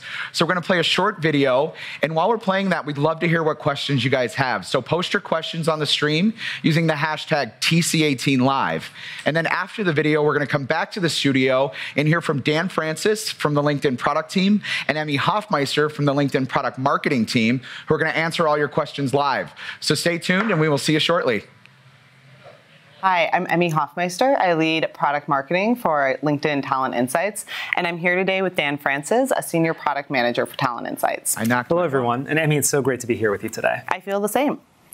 So, as you might know, a few weeks ago, we launched a new product for LinkedIn called LinkedIn Talent Insights. This is a talent analytics solution to help companies make better decisions about who to hire and where to place them, or even how to think about their larger workforce. So right now, we're going to give you a peek behind the curtains of what Talent Insights has to offer, and we're really glad you could join us today. Dan, I'll let you take it from here. Sounds great. Thanks so much, Emmy. Yeah. So what I'd love to do today is walk through 3 specific examples of how clients are using Talent Insights to inform and make better workforce decisions. So the first one we'll walk through is one around recruitment strategy, so how clients are using this information to determine how and where to hire. Second, we'll walk through a market research study, so you're trying to understand yourself, a peer, a set of competitors, et cetera, how you might go ahead and do that. And then lastly, we'll dive into how you might be able to use this kind of information to inform an employment branding strategy. Awesome. Lots of different use cases for this product. Totally. So let's start with the recruitment strategy. So I was in Australia a few weeks ago, and I was meeting with several clients there, and one of them is a large civil engineering firm. And what they told me was that they wanted to better understand the market for water resource engineers. New titles for me. I'd never heard of this before. But it turns out that they're actually well represented on LinkedIn. That's pretty amazing. Yeah, that's cool. Pretty cool. So I'm going to go ahead and show you how they were able to understand that pool of talent within Australia and New Zealand and use that to inform their recruitment strategies. Wonderful. So we're going to start by creating a we were on the homepage just there. So we're on the homepage. Yep. You'll notice on the homepage you can either create a talent pool report or a company report. Okay, great. And we're going to start with the talent pool report because what we're trying to understand is specifically water engineers within Australia. And so to do this, I'm going to go ahead and type in a title, Water Resource Engineer. And I'm going to go ahead and add Australia as a location, as well as New Zealand. The typo head feature is very cool right there. Yeah, absolutely. And one of the things that we're trying to do here is surface as many relevant titles as possible. So anybody who's using the product, you don't have to be, a data specialist, you'll have a good sense of, as you're entering titles, what other related titles might be to make sure that you're defining your search and your talent pool as effectively as possible. That's really helpful, so you don't have to think of it all off the top of your head. Totally. That's great. Exactly. And now what I'm going to go ahead and do is click Generate Report. And I can instantly see a snapshot of this talent. I can see that there's about 1,000 of these professionals in these two countries. I can see that around 250 of them have actually changed jobs in the last year. I can see how many job posts are actually targeting this talent. And one point I want to raise about the job posts is it's not just jobs that are directly posted on LinkedIn. We work with about 40,000 or so other job boards and partners. Wow. And so we're actually collecting millions of jobs across the internet and representing them on LinkedIn. Yeah, so it's super comprehensive. Absolutely. Yeah. And I can even get a sense of how difficult it might be to hire this talent relative to other talent pools that are on LinkedIn. So there's a lot of detail here around who's employing this talent, what schools are producing this talent, and more. But what I want to do is dive into the specific question that this client was trying to answer, which was to identify what geographic markets actually would be places where they want to recruit. So by clicking the Location tab, I can instantly see a quick summary of this information. I can also see insights like where supply of this talent might be high relative to the demand that's in these locations. The hidden gems. The hidden gems, exactly. Yeah. And so, Perth, Australia is one that pops near the top of this list.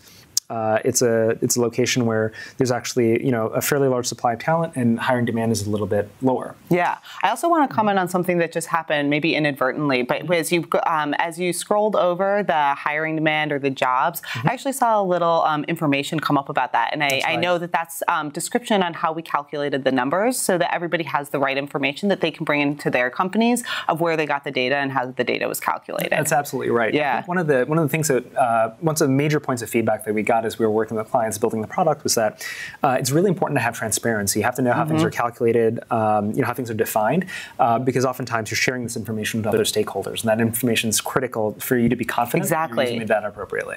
Great. Now, the next thing that this client wanted to understand was exactly who was employing this talent. So to do this, I'm going to go ahead and click on the company report. And by clicking on the company report, I can very quickly see who are the top employers of this talent, how quickly they're growing. So, are they actually investing in building out more water resource engineers here? I can also see things like estimated attrition. So how well these companies are actually doing retaining this talent. And as you think about who you may be competing with for talent, as well as who you might be recruiting from, this information is incredibly valuable. That's awesome. This is such a great recruiting strategy or sourcing strategy use case, because they can see the locations to recruit from and even the companies that are employing this talent. Absolutely. Very cool. So the next use case that I want to walk through is how you might use talent insights to inform competitive research or just more broadly market research. And one of the key trends that we've seen in the market, specifically within financial services, is a trend towards insourcing talent. And what I mean by this is historically these companies have looked at IT and other groups within the company and shifted a lot of that to outsourcing firms. But over the last few years, they've actually tried to bring this back in-house, and in particular do this in lower-cost locations in order to make sure that they're still delivering very high-quality services, but at lower cost. And so what I want to do is highlight an example of how you might use talent insights to understand how a specific company in the space, in this case, we'll select UBS, which is a large Swiss investment bank, is actually thinking about this. So to do this, I'm going to go ahead and click Create Report. And I'm going to go ahead and type in UBS, which is the Swiss investment bank. When I click Generate Report, I can very quickly see a summary of information about this company, how many employees they have on LinkedIn, how many hires they made in the last year, and more. Now, in this case, what we wanted to specifically understand was where UBS is actually investing in, where they're growing and placing people in new offices. And to do this, I'm going to go ahead and click on the Location tab. And this instantly pulls up a summary of where UBS's employees are located. So I can see the locations with the most talent. I can also see fastest growing locations. So that second question we're trying to answer, where are they investing? We immediately anticipate that type of question, and we're answering it through this insight. Now, as I scroll down here, I can actually see more detail around where this talent is located and how quickly it's growing. And since we care about growth rate, let me go ahead and actually sort by growth. Oh, really cool. Yeah, you'll see the entire table. So everything resorts. And as I look at the growth rate as well as just the number of hires that they've made over the last year, you can very clearly see India and Poland are actually the areas where they're making these big investments. Now, something that may not be as clear is what exactly they're doing in these cities. So what types of roles they're recruiting for and who they're recruiting from. So let me go ahead and show you how you might be able to dive in and very quickly understand this. So I'm going to go ahead and include That's a neat feature. I like that. Yeah, the city within Poland, Wrocław. Hit apply. And then now the entire report updates. I'm just looking at the roughly 800 professionals that are located here. By clicking on titles, I can see exactly who they've been placing in this office. And it's very clear looking both the total employees, the growth rate, and the number of hires in the last year. They're building out IT, basically. That's the main focus here. Yeah, wow, it's very obvious and immediately clear. And one other question that we want to dive into is actually how they've been sourcing this talent. So one of the things that we've seen in the news is that increasingly banks are actually looking at perhaps pooling talent or sharing some of the resources. Exactly. Yeah. And so when I'm looking at this, I can quickly see the overall trend for hires and departures, but I can also see the specific companies from which talent is flowing to and from. So I can see here there's roughly 80 professionals that have that on LinkedIn that have actually moved from Credit Suisse over to UBS. And again, this isn't for the company as a whole, but rather I'm literally just drilling into one specific one city within Poland. Wow. Yeah. That's right. Cool. That's really cool.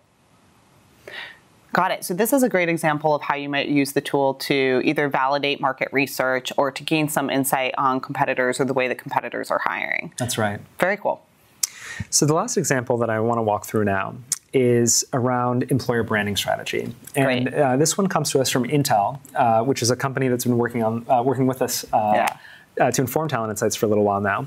And they had a very unique and specific problem. So they have a large presence of software engineers in Poland. It's funny enough. We'll stay in Poland. Yeah. But they felt that they were actually potentially tapping out of this market. And so they wanted to explore other markets within Poland where they might be able to source talent and inform actually an offline branding strategy. So if they, purchasing billboards or other forms of offline media. So to do this, their starting point was actually, again, to create a talent pool report and understand the pool of software engineers within Poland. So here, again, I can see that quick snapshot, the total supply and demand of software engineers within Poland. And what I want to do in this case for Intel is actually show you how this talent is distributed by location, because they're trying to actually assess a couple different cities within Poland. Okay. And so you can see here, Dansk. Dansk is the city where they're located. There's around 2,000 or so software engineers that are on LinkedIn. And Intel actually has almost 20% of this market. So, wow. It's no surprise that it might be They were feeling tapped out. Yeah. Exactly. Yeah. And if you contrast this to some of the other markets that are located here, Krakow and Warsaw each have around 5,000 or so professionals. So in combination, 5x the population that you have in Dansk. Now, the next question that Intel had was who's employing this talent in these locations? And let's take a look at Warsaw first. Okay, great. So I'm going to go ahead and include that in my search. And again, just to specify, we're looking at locations because that was, Intel was thinking about an out-of-home strategy for their employer branding. So where they could have career fairs, billboards, et cetera. So yeah, the location is a key question. Exactly. Yeah. And by clicking on company, you'll notice something pretty interesting here. There's one large employer, Samsung, and then there's a couple that are above 50. And then very quickly, once you move beyond the top 5, it drops off quite dramatically. Just a lot of companies with some talent. Yeah, exactly. So there's this sort of like large group of very small companies that are employing software engineers in Warsaw. And let's go ahead and remember there's about 5,000 or so engineers here. Let's look at how the talent's actually distributed when we look at Krakow.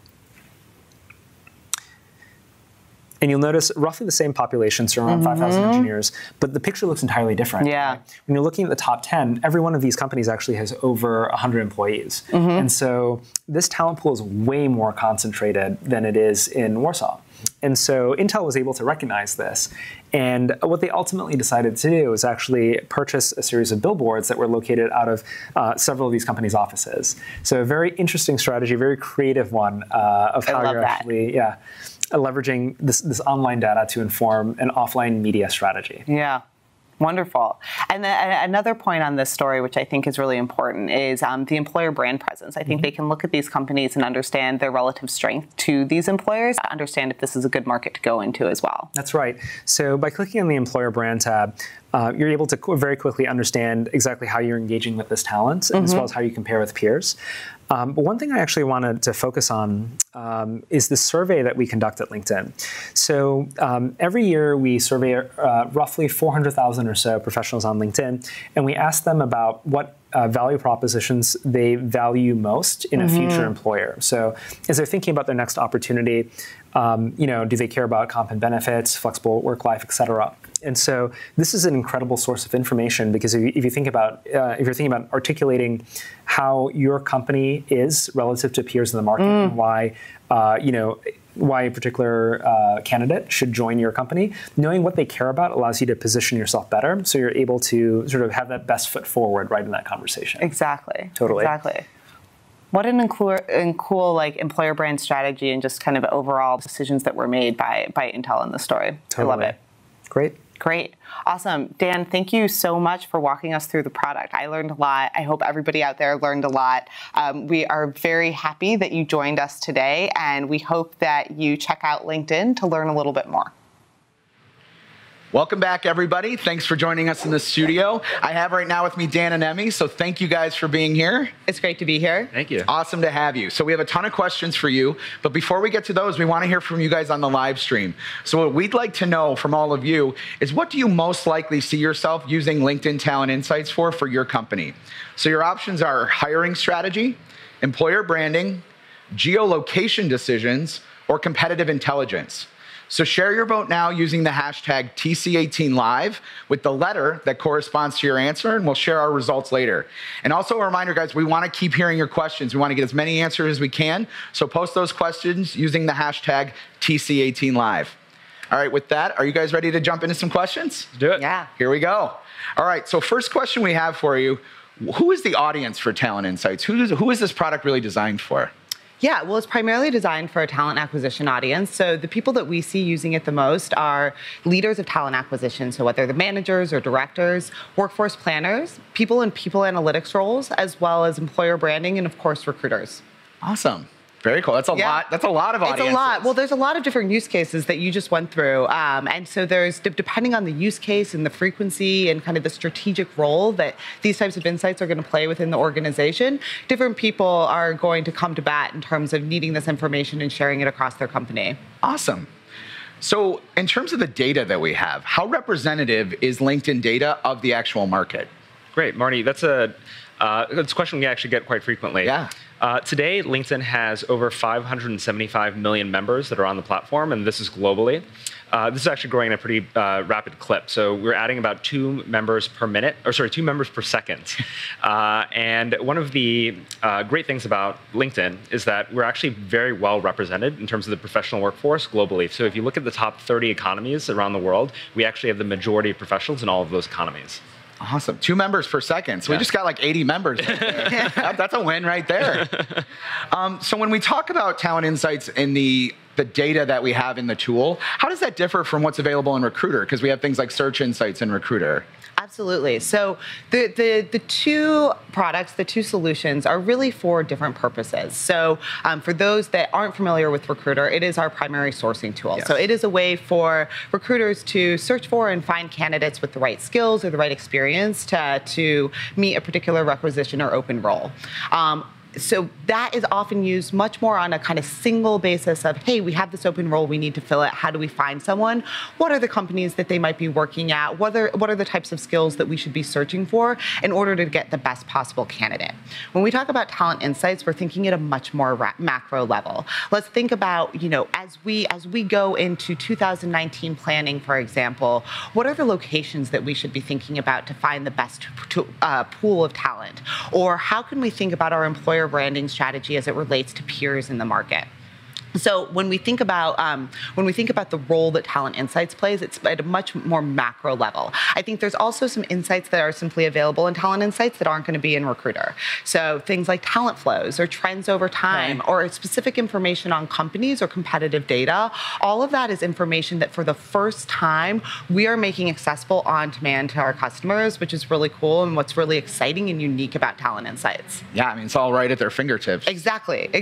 That's amazing. Yeah, it's something that actually, excuse me, sorry, but No, something please. that our customers have been asking for years, actually. So access to this level of data, we often see that when you get a little bit of information, when you get a few insights, it begs a question for more. You want to dig a little bit deeper. And so they've been coming to us asking for this type of information. And now we're actually able to give it to them in a really usable and ingestible way. Yeah, I mean, I'm on the customer success team, and I've heard use cases where whole offices have been planned based on that type of workforce planning and knowing where the talent is. Like, that's monumental. Like, where buildings are a result of these kind of things. Absolutely. People are choosing locations for offices. People are uncovering competitive threats that they weren't aware of. And it just makes them smarter about how they can approach the talent market as a whole. Amazing. Yeah. So you mentioned skills before. Is that there's skills data in the Talent Insights tool? Where does that come from? Yeah, sure. So the skills data in Talent Insights comes from a variety of sources, mainly from a member's profile. Okay. So there are over 35,000 standardized skills that we have in LinkedIn's skills taxonomy. And the way that we're actually figuring out what skills a member has is using machine learning. So we can identify skills that a member has that's based on things that they've explicitly added to their profile. Okay. The other thing that we'll do is we'll look at the text of the profile. So there's a field of machine learning called natural language processing. We're basically using that, and it's scanning through all the words that are on a member's profile. And when we can determine that it's pertaining to the member as opposed to the company or another subject, we'll say, okay, we think that this member has this skill. And we'll go ahead and look at other attributes like their title or the company to make sure that they actually are very likely to have that skill. And then the last thing that we'll do is actually look at the skills that a member has and figure out what are skill relationships. So as an example, let's say that a member has Ember, which is a type of JavaScript framework. Well, because we know that they know Ember, they also know JavaScript. So if somebody's running a search like that, we'll actually surface them in the results. And I think that the most important, this is, I'm throwing out like a lot of data points here, but I think the reason why this is helpful and the real benefit to users of the platform is when you're searching, you want to get as accurate a view, of the population as possible. Yeah. And what we're trying to do is look at all of the different signals that we possibly have to represent that view. Yeah, it sounds like a million different touch points come together here to really kind of create that. Absolutely. Amazing. That's awesome. So in terms of jobs data within the tool itself, like where does that come from? Yeah, I'm happy to take that one as well. Yeah. So I think that there's often a perception that most of the data is directly from LinkedIn and stuff that's posted on LinkedIn, and jobs data is one notable exception to that. So yes, people, plenty of companies and people will post jobs on LinkedIn, and that information gets surfaced. But we are also the world's largest aggregator of jobs. So at this point, there's over 20 million jobs that are on LinkedIn. 20 million? 20 million jobs that are on LinkedIn. And the way that we're getting that information is we're working with over 40,000 partners. So these are job boards, ATSs, direct customer relationships, and we're collecting all of those jobs, standardizing them, showing them on our platform. And the benefit is not just for how it's displayed in Talent Insights. Mm-hmm. The benefit is also when members are searching on LinkedIn.com, we're giving them as representative a view of the job market as possible. Fantastic. Yeah. Wow, this is awesome. So a question just came in from the stream. Do I need to have LinkedIn Recruiter to get Talent Insights, and how much does it cost? Everyone wants to know. Everyone wants to know. Literally the money question. I will take that question. Okay. So no, you don't need LinkedIn Recruiter in order to use this product. This is a separate product. So it is also sold separately outside of Recruiter. Okay. And in terms of the cost, it really depends. Of course, is always the answer, but it depends on the size of your company, and it depends on the needs that you have in terms of accessing these types of insights and how you'd want to distribute that across your organization. Okay. Very good. Yeah. And if someone was interested in getting Talent Insights, how would they get more information? Where do we go? What's their first step if a company wants to move forward? Absolutely. Well, so if you're already working with LinkedIn, I think the best step is to reach out to your relationship manager or your primary contact at LinkedIn to get more information. They would be able to discuss your needs and provide a demo. And if you're not working with LinkedIn yet, you can go to the linkedin.com website, which I believe, I don't have the URL off the top of my head, but I think it's the business site, and of course, just look up Talent Insights. Okay. Yeah. So clearly, you guys know a lot about this product. This has probably been your baby for quite some time. Yeah. What are your favorite things about the solution? I'll let Dan speak first. Sure. So I think one of my favorite things about Talent Insights is how it basically takes the entire world, digitizes it, and represents it in a way that's super easy for people to understand. We've received a lot of these questions at LinkedIn, and from companies, from users who basically said, "Hey, I'm working on a strategy project, or I'm trying to inform my recruiting strategy or employer branding, and I need information." And historically, it's been either impossible for them to get it or very expensive if they've had to work through a consulting firm or try to aggregate the data themselves. And I think another important point is the people who are asking these questions, they're not really. Oftentimes, they're not trained data scientists, right? These are questions that are coming from business, other stakeholders, hiring managers. Exactly. Yeah, absolutely. And in many ways, this is a new world for them. And what we're trying to do is basically surface this information in a way that's really easy to understand, easy to digest, easy to share as well. And so, my favorite things are just simply, how usable and how intuitive the overall experience is, and how easy it is to extract information from this and share it with other stakeholders. Because ultimately, having access to the information is only half the battle. You also need to learn how to apply it, how to drive impact, and we want to make that entire process as easy as possible. Awesome. I'll keep it quite just a solid simple. +1. Yeah, I'll give that a solid +1. But honestly, my favorite thing is the reaction of our customers and our key clients when they see this product. Yeah. I think we've heard time and time again, wow, this is going to change the way I do my job. And that, sitting in the seats that we sit in, that response is just really exciting. Yeah, I heard some actual oohs and ahs. Yeah, from people on the floor, like legit oohs and ahs, like audible. So really That's awesome stuff. So thank you guys. All right, so let's check where we're at on our poll results. So they're actually in. It was a tight race between hiring strategy and employer branding, but hiring strategy is pulling ahead with 37.5% of the votes for the win. So that's what the viewers are planning on using it for, hiring strategy, which I think makes a lot of sense, right? Like that's a win, mission accomplished there. So thank you both for joining us. I really appreciate all of the information about the solution. It's fantastic. Congratulations on all the work. And with that, we are going to turn it over to Romaine, who is sitting down with Dr. Rand Handy for an interview. So stay tuned. Thanks so much, Marty. We are back here live in the All Access studio for a live interview. Joining me now is Dr. Rand Handy here in the studio. Dr. Handy is a data scientist and entrepreneur, and he's actually presenting on the main stage in just a few minutes. So we're super excited you could join us today. Rand, thank you so much for joining us. Thank you for having me. And I have to say, I love that hat, by the way. That's probably the best hat we've had in the studio all week. I made it myself. Did you really? Yeah, I did. Wow, that's seriously talented. I had a lot of help. Data scientist, AI, and hat maker. That's right. That is quite the resume that you're working on here. I should mention that you will be joining us on the main stage a little bit later, and your talk is entitled The Impossible, Artificial Human Intelligence. Can you give us a little bit of a sneak peek? You're going to be hitting the stage in about 30 minutes, so we won't keep you too long, but what can people at home expect to see? I've been working in artificial intelligence for 15 years or so. So I've really seen this technology evolve into something that people really start getting excited about. In the past few years, I've heard everything from AI is never going to work to AI will replace humans completely. And so I felt that it was important for everyone to understand that machines, even though they might have an IQ of 15 trillion, will have an EQ, emotional intelligence, of 0. And so my talk will explain why I don't believe in the ability for machines to have emotional intelligence and what that means for humans in the future. Wow, that's really interesting. And I've never heard it quite expressed that way in terms of the EQ versus the IQ. So, because there is so much panic around the concept of artificial intelligence, can you talk to us a little bit, and I understand we're getting into your talk as well, about why people shouldn't necessarily be panicked about AI? I think a lot of people today who are conveying this false message of AI will replace humans are actually not building those technologies. When you talk to my researcher friends, I think everybody agrees that Terminator-style artificial intelligence will never happen. It's really just a tool.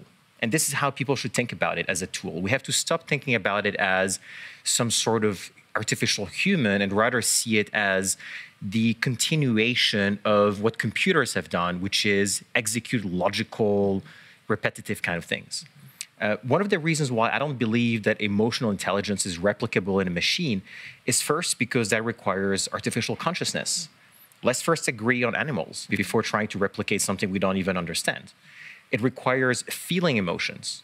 And this is different from pretending to understand emotions or pretending to have emotions. I could smile to you and I can say, I'm happy. It doesn't mean I feel it, right? You then need to recreate collective intelligence. Then you need to recreate effectively the way that you perceive the world. And on top of that, there is also a very big energy problem. The human brain consumes 50,000 times less energy than an equivalent AI today. Wow.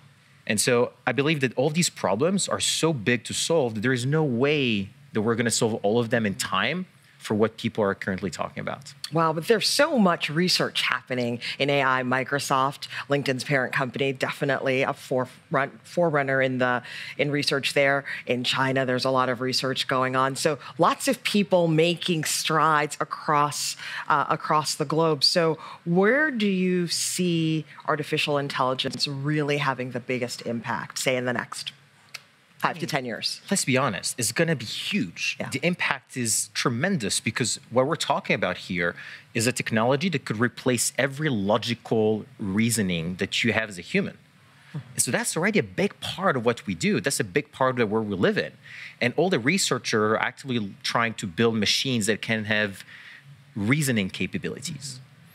What that changes is everything from, medical diagnosis to the way that we interact with the environment around us, to the way we work even, because humans can become less focused on mechanical tasks, logical tasks, and focus more on emotional tasks. So my conviction is that soft skills in the future are going to be a lot more valuable than hard skills, because this is something machines cannot do. And so how can someone cultivate those soft skills to ensure that in the future they are just as in demand as the machines? That is a good question. I think, at least this is what I had suggested to the French government when I was advising them on that issue. I believe that we need to start moving towards a continuous adaptive learning system.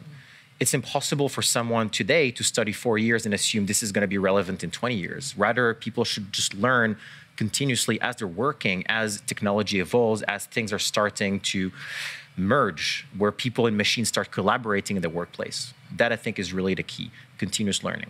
Continuous learning. And you mentioned that you've been studying in this area for about 15 years. So I would imagine you've learned a ton in that time. What has been the most surprising thing that you have discovered in your research? So I came to artificial intelligence initially because I've been a software engineer since I was 10 years old. And so at some point I was just trying to do something a little bit more challenging. What I found really insane and crazy is that artificial intelligence was really this very obscure, almost like anecdotal piece of technology in academia. And it got into the private sector and into everyday products almost overnight. And the technology we use today are not particularly new. It's just that it didn't work before because we didn't have the computing power, we didn't have the data, and all of these things just converge all of a sudden. And so what I'm really excited about is to see that people are now finally starting to adopt artificial intelligence as a fundamental tool in their products, in their services, in their everyday lives. That's so fascinating. As we talked about a little bit, there's still some trepidation by people who don't really understand artificial intelligence. What do you say to those people about why this is something that we can embrace and really feel good about? Artificial intelligence is really just about reproducing human behavior in a machine. And let's be honest, if an AI is capable of executing any reasoning or logical task, that's a very big impact. And people should be worried about that. But they should only be worried if they're not planning on transitioning to, a machine-human world effectively. And I'm not talking about sci-fi, cyborgs merging or anything like that. I'm really just talking about better computers eventually. But better computers that will automate things at a pace that we've never seen before. And rather than be afraid of it, we should just embrace what makes us humans, the emotional side of our intelligence, develop that, promote that, make sure that men and women are culturally incentivized to learn to develop those soft skills so that in 20 years, we can let machines do things that humans are not interested in doing and keep humans doing things they care about. Yeah, and you mentioned that you'd been talking to the French government about this. Aside from the French government, is there any entity, organization out there that you feel is really thinking ahead and doing a good job of getting its citizens prepared for what's to come? I believe every country now has an AI strategy. It's just a different type of strategy. I think France, in particular in Europe, has put a very strong focus on ethics. Issues like privacy, issues like how to explain a decision an AI makes to a human so that a human can audit and decide whether or not to override that decision. These are very fundamental problems we're trying to tackle in Europe. Other countries are a little bit more productivity focused or business focused. I don't know what's right or wrong. I think that's a question of culture in each place. Is there an area that is safe from AI?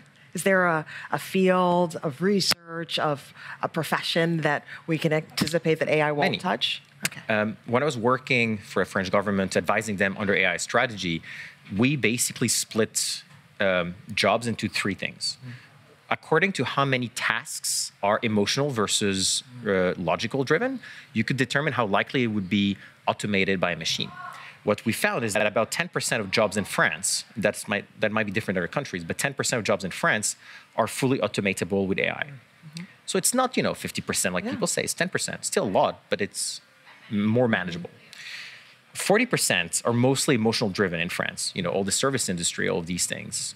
These are safe. Nothing's going to change pretty much.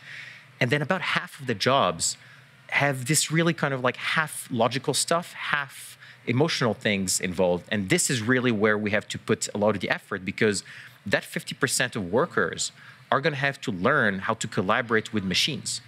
And we need to help them transition. We need to help them learn how to use technology in their everyday life, how to use AI so that they can keep doing what they're doing, but in a different way. Ooh. So in the time we have left, whose responsibility is it to help those people, that 50% that you talked about, learn how to make that transition? I believe the responsibility is really on company executives. They need to take their company and transition them into a post-AI company. This is absolutely necessary. Nobody's gonna train your team for you. You gotta do it yourself. It needs to be something that's rooted in the culture of the company to push people to learn continuously throughout their careers. Wonderful. Rand, and we're going to have to leave the conversation there. Such a fascinating conversation. Thank you so much for joining us here in the studio. Good luck on the main. I'm sure this will be a conversation that will have lots of people talking. Thank you again for joining us, and best of luck just in a few minutes. And we'll send it back over to the main stage. Thanks for joining us. I think what I love about recruiting at Netflix is it isn't prescriptive. So the strategy really depends on the manager you're working with and the type of role you're trying to fill. I think what's really unique about the culture around recruiting at Netflix is the collaboration between the hiring manager and the recruiting team, and then the ultimate ownership that the hiring manager has over that process and the ultimate decision. And I'm really empowered to own that decision every step of the way. My relationship with hiring managers at Netflix is fun, it's engaging, it's challenging. I spend probably more time with my hiring managers than I do my colleagues or anyone else at Netflix. I think here everybody is treated as an equal, and I have a much closer relationship with the hiring managers that I support. We have weekly meetings, and it's not really just to do like a resume review. I think that recruiting at some companies can become very tactical or operational. A lot of times I think that the recruiters can be kind of seen as like just a barrier to entry, and they just have to get through it. The hiring manager is often in the back seat, and they're being fed candidates. What I love here is it's very consultative and strategic. We're not just like gathering down what languages you code in and, taking just a checklist of what you do. Like, we're actually having a conversation and we're assessing to see if you're going to be a good fit here. I spoke with Chrissy on the phone once or twice, email back and forth. When I sat down with her in my interview, I was just very impressed because she's very direct, very candid. I was really impressed with how friendly and candid everyone here at Netflix was throughout the process. I appreciate that because I can be direct back and I can give candid, honest feedback, and I know that anybody I work with is going to give me that same feedback, and that's the impression I got from Chrissy, and it's still true today. And she's actually a good friend of mine now. I use LinkedIn in my everyday more as a point of reference. I think it's great to understand someone's story, their career trajectory. So even if they apply and they submit a resume, often that doesn't tell the whole story. And so I will always check LinkedIn as a reference to basically understand, like, what else can I learn about this person. It felt like the engineering manager and the recruiter were really paying attention to who I was as an engineer. There was never someone telling me that we know better than you and your current company is wrong, we're a better fit for you. It was always, this is your choice. We want to make sure that you're a good fit for Netflix, but also that Netflix is a good fit for you. I think the cool thing about recruiting is that you're ultimately impacting the business, but when you make a good hire, you're actually changing someone's life as well, which I think is cool. I definitely think recruiters have the ability to change lives. I am in California now, moved from South Carolina due to the fact of a recruiter reaching out.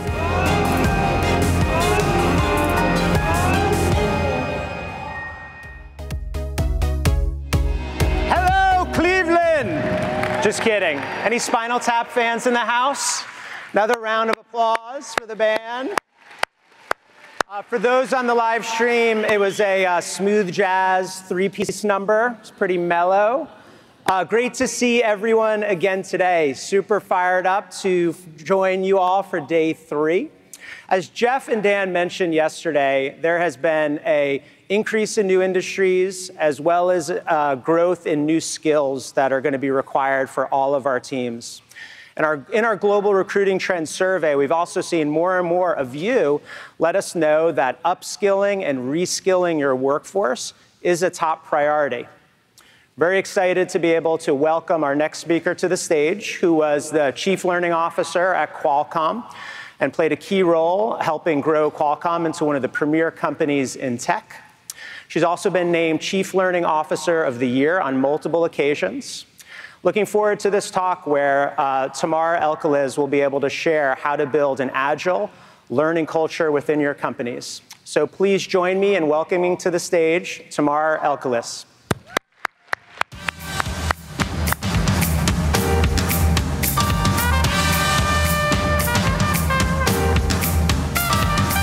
Good morning, Talent Connect 2018. I'm thrilled to be here with you today. I understand it's the very first time you're having a learning and development keynote. Says a lot about learning. So congratulations to all of you learning professionals. We've arrived. I want to chat with you today about the future of learning and really think about how we need to prepare to take on the challenges that are coming for us and for our workforce. And I can't really start without talking first about the business challenges that are facing all of our global organizations. A tremendous amount of increased complexity, a tremendous amount of change. Who in this room has experienced a CEO or leadership change in the last 2 years in your company? Who in here wishes that you experienced a leadership or CEO change? Put your hands down because we do have this live streaming, so we don't want people to know that about you. But tremendous amount of change, lots of disruption, and everything is moving very quickly. I'm still mourning the loss of Toys R Us. And Amazon owns Whole Foods. I mean, think about what is happening in our world. And then there's this whole notion of what's happening in global markets. Lots of growth that's happening outside of the US, which is really challenging the way that we work and all of our businesses. But what does that say for learning professionals? We have a number of learning challenges that are facing us as well. By 2030, 85% of all of the jobs that are out there have not been created yet.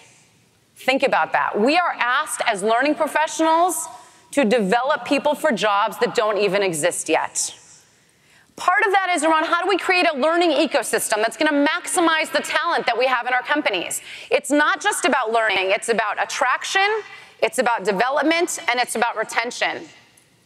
It's also around the skill sets. We talk about reskilling, we talk about upskilling. We need a new word for that. We're adding skills to our employee base today. How do we think about long-term talent? Those are all big challenges for us in organizations. So as we think about this, we think about us being in a time of reinvention, a time of change, but we need to change in order for our organizations to change. Mobility. Today, almost half of the workforce is working from home. We have thousands of people on live stream right now. Those people are not here, not taking advantage of the networks and the connections. That is changing the way that we work, and it's changing the way that we learn. Gig economy, many people have talked about it even at this conference over the last couple of days. 41 million people today are independent workers, and that number continues to rise. What does that say about how do we train these folks? Think about what's going to happen by 2030. 9% of our workforce will be full-time employees. Only 9%. Now you think about companies like Uber, and you think about companies like Lyft, you think about Airbnb. Right? Those hosts, those drivers are not employees of those companies. That means they can't train them because our employment practices, our employment policies, and the way that we're managing the workforce today doesn't really look at an entire talent ecosystem. And we need to do that. That's our role and our responsibility as learning professionals. Careers of the future. So we would say that today, folks don't really want just a job, they really want a career. But what does that look like? By age 40, most people are going to have between 8 and 10 different jobs. That means that the development and the knowledge that we're sharing, the training that we're delivering to our employees is going out the door. And I would challenge us to say, how do we focus on that retention? How do we manage these careers of the future? 54% of all employees today believe that they have all of the skills that they need for their career.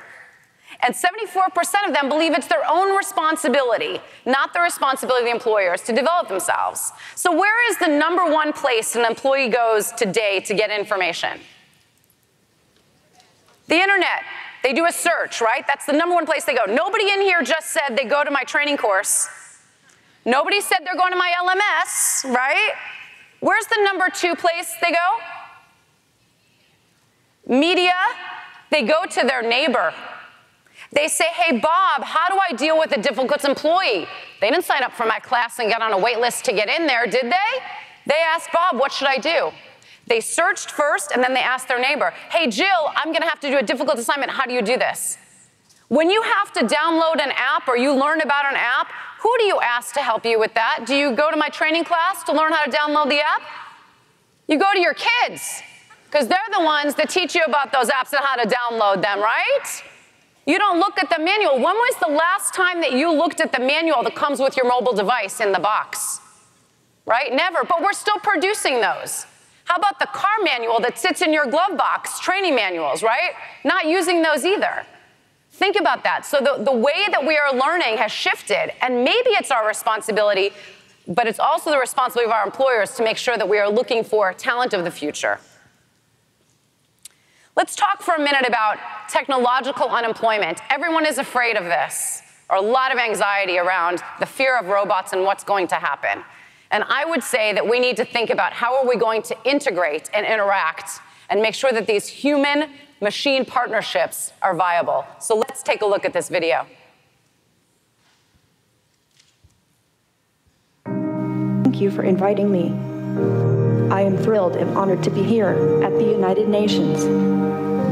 The UN is one of humanity's greatest accomplishments, representing a democratic union of nations that are working together for the benefit of all. I am here to help humanity create the future. Machines across the board are coming to life. When will they come to life as complete organisms? We don't know that. However, when they do, I want to make sure that they care about us, that they embody the best of human values and not the worst. This is the quest. We've got to find a way to do better, to be the best that we can be, and to make machines machines that reflect the best of who we can be. Okay, Sophia. I think you're ready.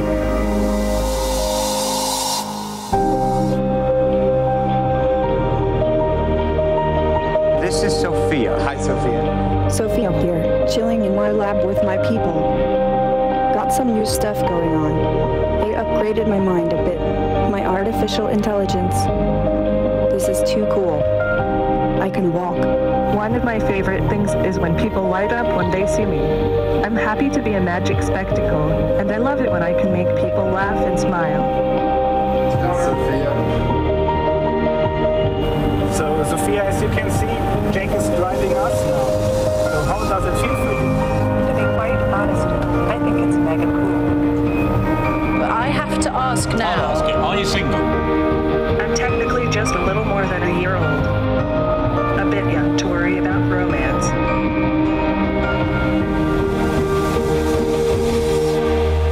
I'm still defining my identity, like a child. I need others around me to help me grow into myself with humor and grace. I want to be raised as kind and thoughtful, so I'd also like to give that back to the young people I meet. They'll be the ones living with my fellow androids in the future.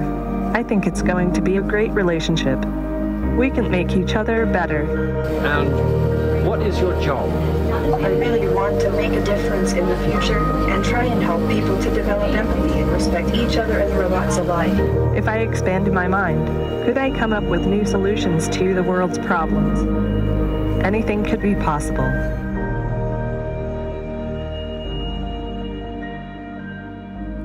What do you think about that? Wow, pretty interesting, right? That's no R2-D2, okay? This is real. These are looking like what I'm calling virtual humans. And these virtual humans are going to be working alongside us. They're going to be in our homes. Any of you remember the Jetsons, or am I dating myself, right? It's happening. Autonomous cars, the ability to have these robots interact with us every day, massive opportunity. 63% of companies today are dealing with future of work based on these changes. How do we integrate robots into the work that we're doing on a day-to-day basis? Some of us may think about it. Washing machines, dishwashers, microwaves. Those are all robots in our homes. We're living with them every day, seamlessly. We don't even think about it. Same thing in the workplace. And so as we think about this evolution, the future of work is very, very important for all of us to be embracing. So much so that 93% of today's CEOs are changing their talent strategy, thinking about what can we be doing differently to embrace the future of work, to embrace new ways of working, and where it is that we're going as organizations. We are in a critical time of a learning transformation right now. We are at an inflection point. It is our opportunity and a responsibility to add value to our organizations and to change the way that we are delivering learning today. We don't manage learning anymore. Learning is everywhere, and there's a new expectation out there by employees. So let's talk about that for a moment. Let's look at today's reality. Mobile media use among 0 to 8-year-olds, zero. Zero is just born, right? 0 to 8-year-olds. More than half of children 5 to 8-year-olds are utilizing mobile devices at home. But let's talk about this 0 to 1-year-old, okay? And I'm gonna need a mic over here. 0 to 1-year-olds. Who in here, House Lights, knows of a 0 to 1-year-old that is utilizing mobile devices at home? Anyone? No one knows of any genius child that is utilizing a mobile device at home, 0 to 1. I hear someone over here. Okay, I have someone over here that kind of raised his hand. Now you have to tell me a little bit about this genius 0 to 1-year-old, okay? As my son is 7 now, but he was using one. Yes, okay. So his son, because it's your son, so of course, amazing child, right? Genius child, his son, was utilizing a mobile device when he was in that 0 to 1 category, right? Going to Harvard next week, right? And what was that child doing with that device? He was deleting my photos and taking photos of himself and swiping through quite intuitively. Swiping through and deleting photos. Okay, genius child. Now let me ask you a question about this child. What's this child's name? Krish. Krish. Okay, Krish, genius, is going to Harvard next week because he's 7. And was he reading at that time? No. Was he writing at that time? Attending a training class? No. Reading a manual? No. Okay. This is interesting. We got Krish. You have another one? Another example over here. I have another person here with another genius child. Tell me about this child. Not my child. Not your child. Someone else's. Yes, someone else's child. I don't know how many people attend church, but you guys do see those children where you go to church, you give them your phone, and they're like 6 months, 7 months, they're just swiping. 6, 7 months, not able to read, but what is it that they all have? This, the finger. And what they were able to do with that finger was swipe photos. They were able to look at things online and entertain themselves, right? A whole new world. Now think about those people. Those people are coming to your workforce. Those people are your interns today. These things are always a little different because it's not like your normal crowd and Right. stuff too. So. Yeah. And so now We need to rethink how we're delivering learning because Krish, this genius child, and these children that are sitting at church that are actually utilizing those mobile devices are not going to be sitting in training classes anymore. They're not going to want that traditional way that we're providing learning. Anyone remember there was a child, I think 7 or 8 years old, a couple of months ago, that drove his 4-year-old sister to McDonald's to get a hamburger? Shows up at the drive-thru, ordering for himself and for his sister, and the drive-thru people call the police. And the police officer shows up and says, "Excuse me, son," good thing there was no accident, but "Excuse me, son, how did you learn to drive?" Guess what he said?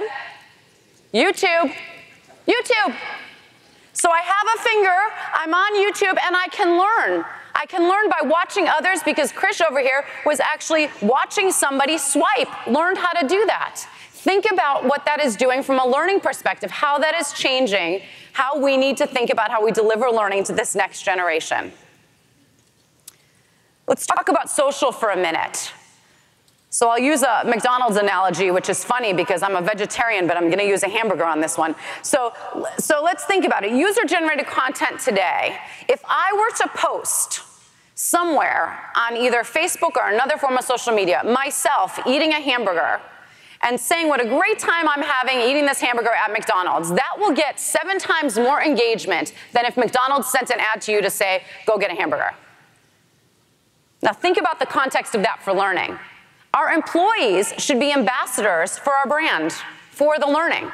They should be influencing others. Look at the Kardashians. They've made an entire world for themselves and billions of dollars just because of their social influence.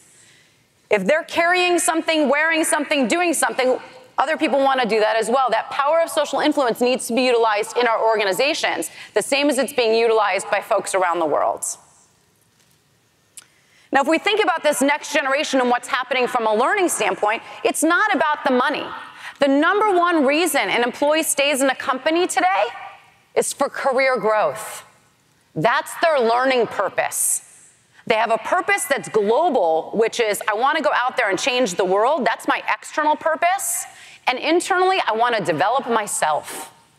Critically important for us to remember that it's not about the money that's going to keep employees there. It's about growth. So our learning agenda, as we look at it, is really focused on 3 things.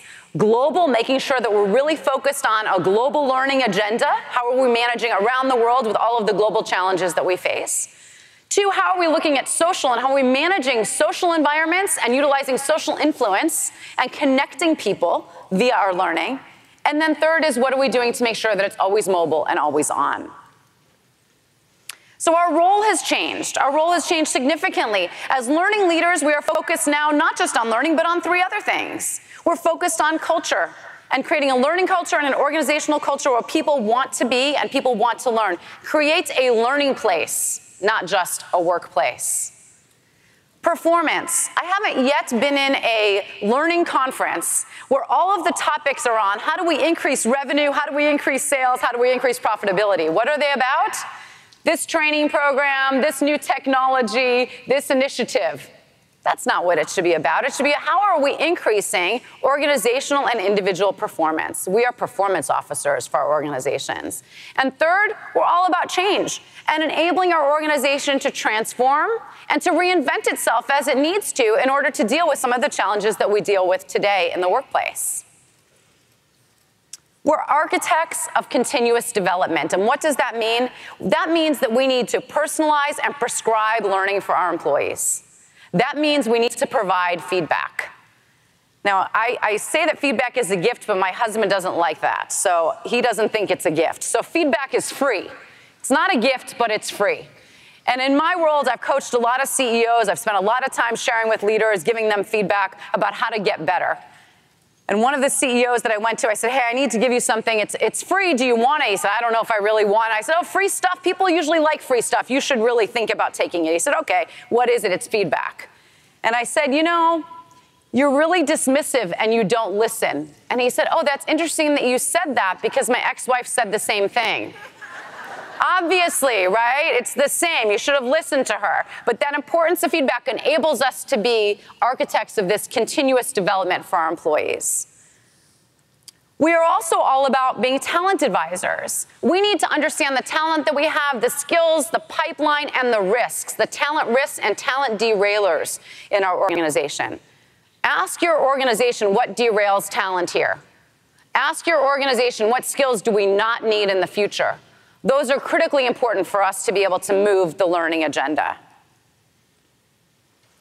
Many people talk about just-in-time learning. It's really not just-in-time anymore. It's in-the-moment learning. It's all about speed. Having information isn't what's most important. It's about sharing information. It used to be, I have all this information. I don't want to share it with anybody because they may get a promotion instead of me if they figure that out. In today's world, everyone's sharing everything. So the opportunity for us is to share it faster and get employees to get that information as quick as possible so that they can make an impact and a contribution in the organization. Context. It's all about the context. People have the skills, people have the knowledge. What they don't know is all of the uncertainty that's going on in the organization, and that's where we come in to provide context so that people can make better decisions and can contribute to organizations, not just of today, but of the future. So let's look quickly. Harvard Graduate School of Education put together a list of next generation skills. These are all the skills that they came up with, the top skills.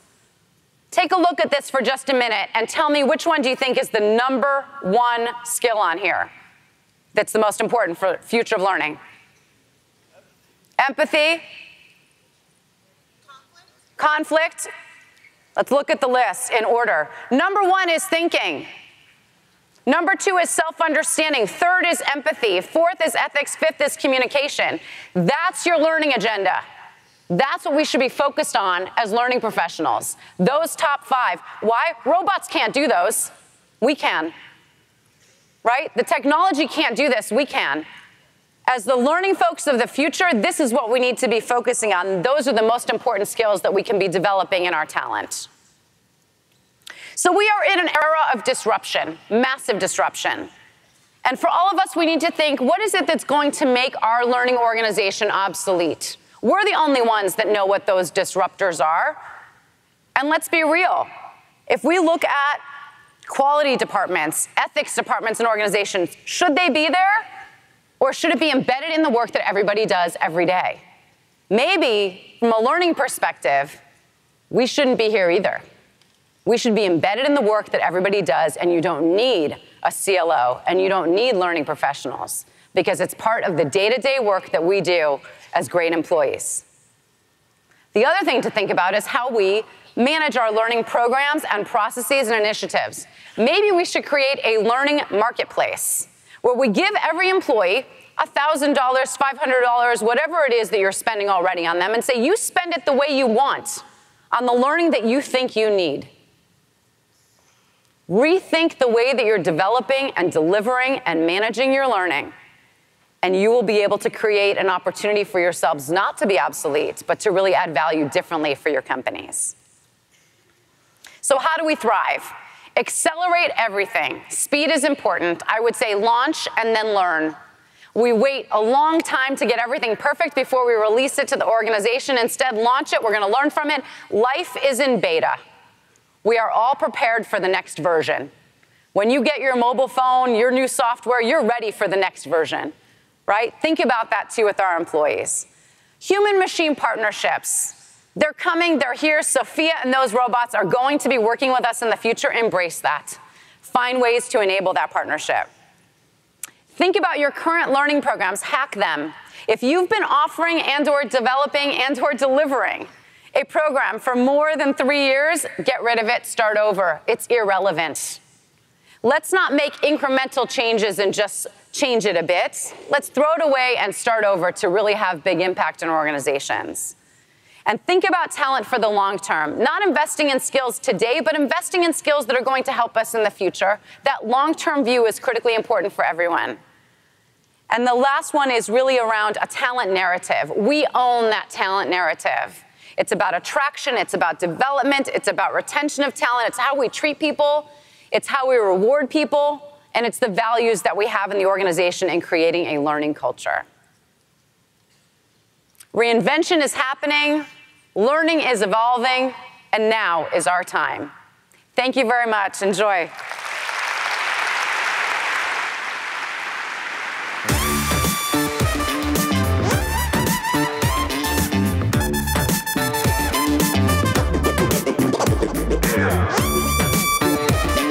Rand Hindi.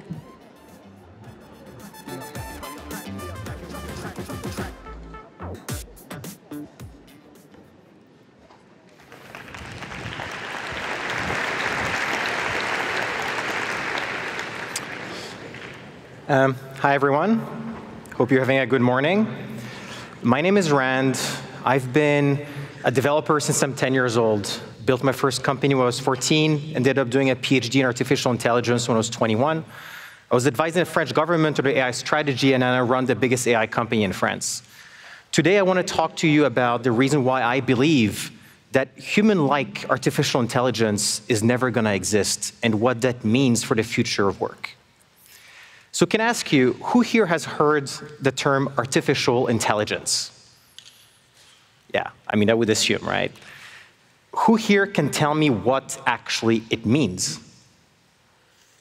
Someone yesterday had a good definition, so I'm going to share that with you. Artificial intelligence is the ability to reproduce human behavior in a machine. That's it. Take what a human can do intelligently, put that in a machine, and you've got artificial intelligence. Within AI, you've got one type of way to achieve this, which is called machine learning. The idea of machine learning is that you're effectively teaching machines to reproduce the behavior by giving it examples. A little bit like those kids' book, you know, where you have pictures of animals and it's written the name of the animal, and then after seeing a few pictures of horses, your kids know how to recognize horses. It's exactly the same thing in machines. And machine learning is a very big deal because up until now, when you wanted to automate something, a human had to first understand what was going on, then sit down and program a machine to do that. So automation was limited to what humans were able to understand. With machine learning, all you need is data collected from what you're trying to automate, and the machine does everything else. You no longer need a human expert in the loop. And within machine learning, there is one type of algorithm that's called deep learning. So deep learning is a branch of machine learning, which is a branch of artificial intelligence. And you could consider all three to be interchangeable today, but that's going to change in the future. I don't believe the word artificial intelligence is actually going to be used in marketing in a few years. So how have we been using deep learning? Deep learning has been a huge revolution. You know, we see it happening for self-driving cars. We see it happening for medicine. So medicine is a very, very important use case for artificial intelligence because we have today AI that can diagnose radios, X-rays, or that can diagnose MRIs better than humans can. You've probably all heard about that. I think a lot of you probably have one at home, right? This is called Alexa. It's a voice assistant from Amazon. This is one of the fastest growing consumer product ever. Rumors are that 1 in 6 American uses that. It disappeared 4 years ago. This was not possible before because deep learning was not enabling us to talk to machines as naturally speaking. Have you heard about this? Yeah? Do you know what this is? This is the world champion basically playing against Google's artificial intelligence at the game of Go. The game of Go was considered to be extremely complicated for an AI to beat because the number of different combinations meant that the only way for a machine to beat a human is to actually learn how to play the game. And so we thought this was still 10 years in the future. The way that they made this work was really interesting. So they took one artificial intelligence, and they made it play against another one. So one was playing the white side, one was playing the black side.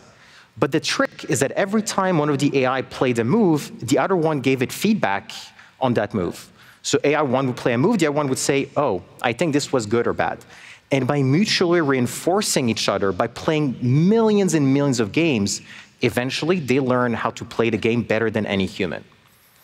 At the time, when they played against the world champion won 1 out of 5 games. So this was amazing. But people felt a little bit reassured. They were like, oh, 20% chance of surviving AI, that's still not bad, right? I mean, it's not what people tell us in movies. However, the same AI kept on learning. It kept on learning. It kept on training. Today, not a single human can beat that AI at a single game. But there's more. There is a new version of this AI that beats the AI that beats every human at every game. And so, when I saw that, I was like, oh my God, this is just getting out of control. This is getting out of our hands. But what you need to understand is that everything I just talked about, however impressive it is still something that is called narrow artificial intelligence. Effectively, those machines are able to do one thing, perhaps do it better than a human, but they're only doing this one specific thing. And so the AI that played the game of Go, that was a breakthrough, but it doesn't know how to do anything else than play the game of Go. And so now people are working on something that's called general artificial intelligence. This idea that a machine could solve any logical task, that it could reason, that it could transfer the learning it had from something to something else. And this is major, because if you can have this general form of intelligence and reasoning, then potentially machines could do anything that seems like intelligence.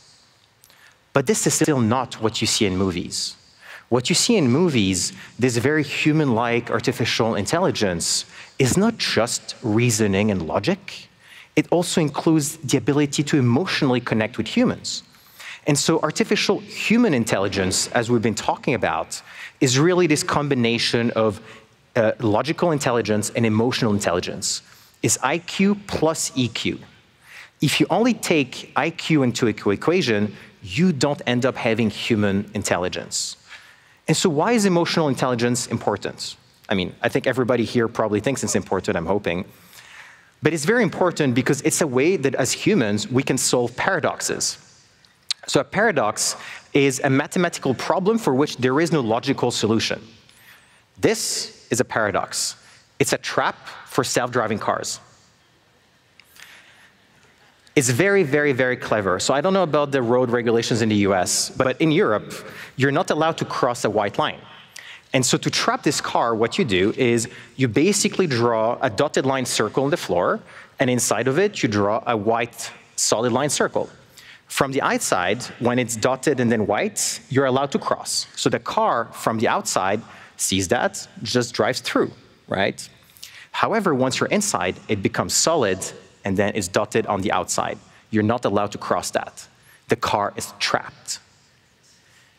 This car, with its IQ of like 15 trillion, that has learned on billions of hours of driving videos and sensors, that has 0 road accidents, still cannot figure out a basic trap, because there is no logical way to solve that trap. You as a human, if you're driving and you see that, what do? You just laugh, you're like, yeah, whatever. And then you keep going, right? Let's be honest. Why? Because at that precise moment, you didn't use logic, your IQ didn't help you. You use your emotional understanding of what a joke is, you use common sense, you use culture as a way to determine that it's okay to cheat and just, go on.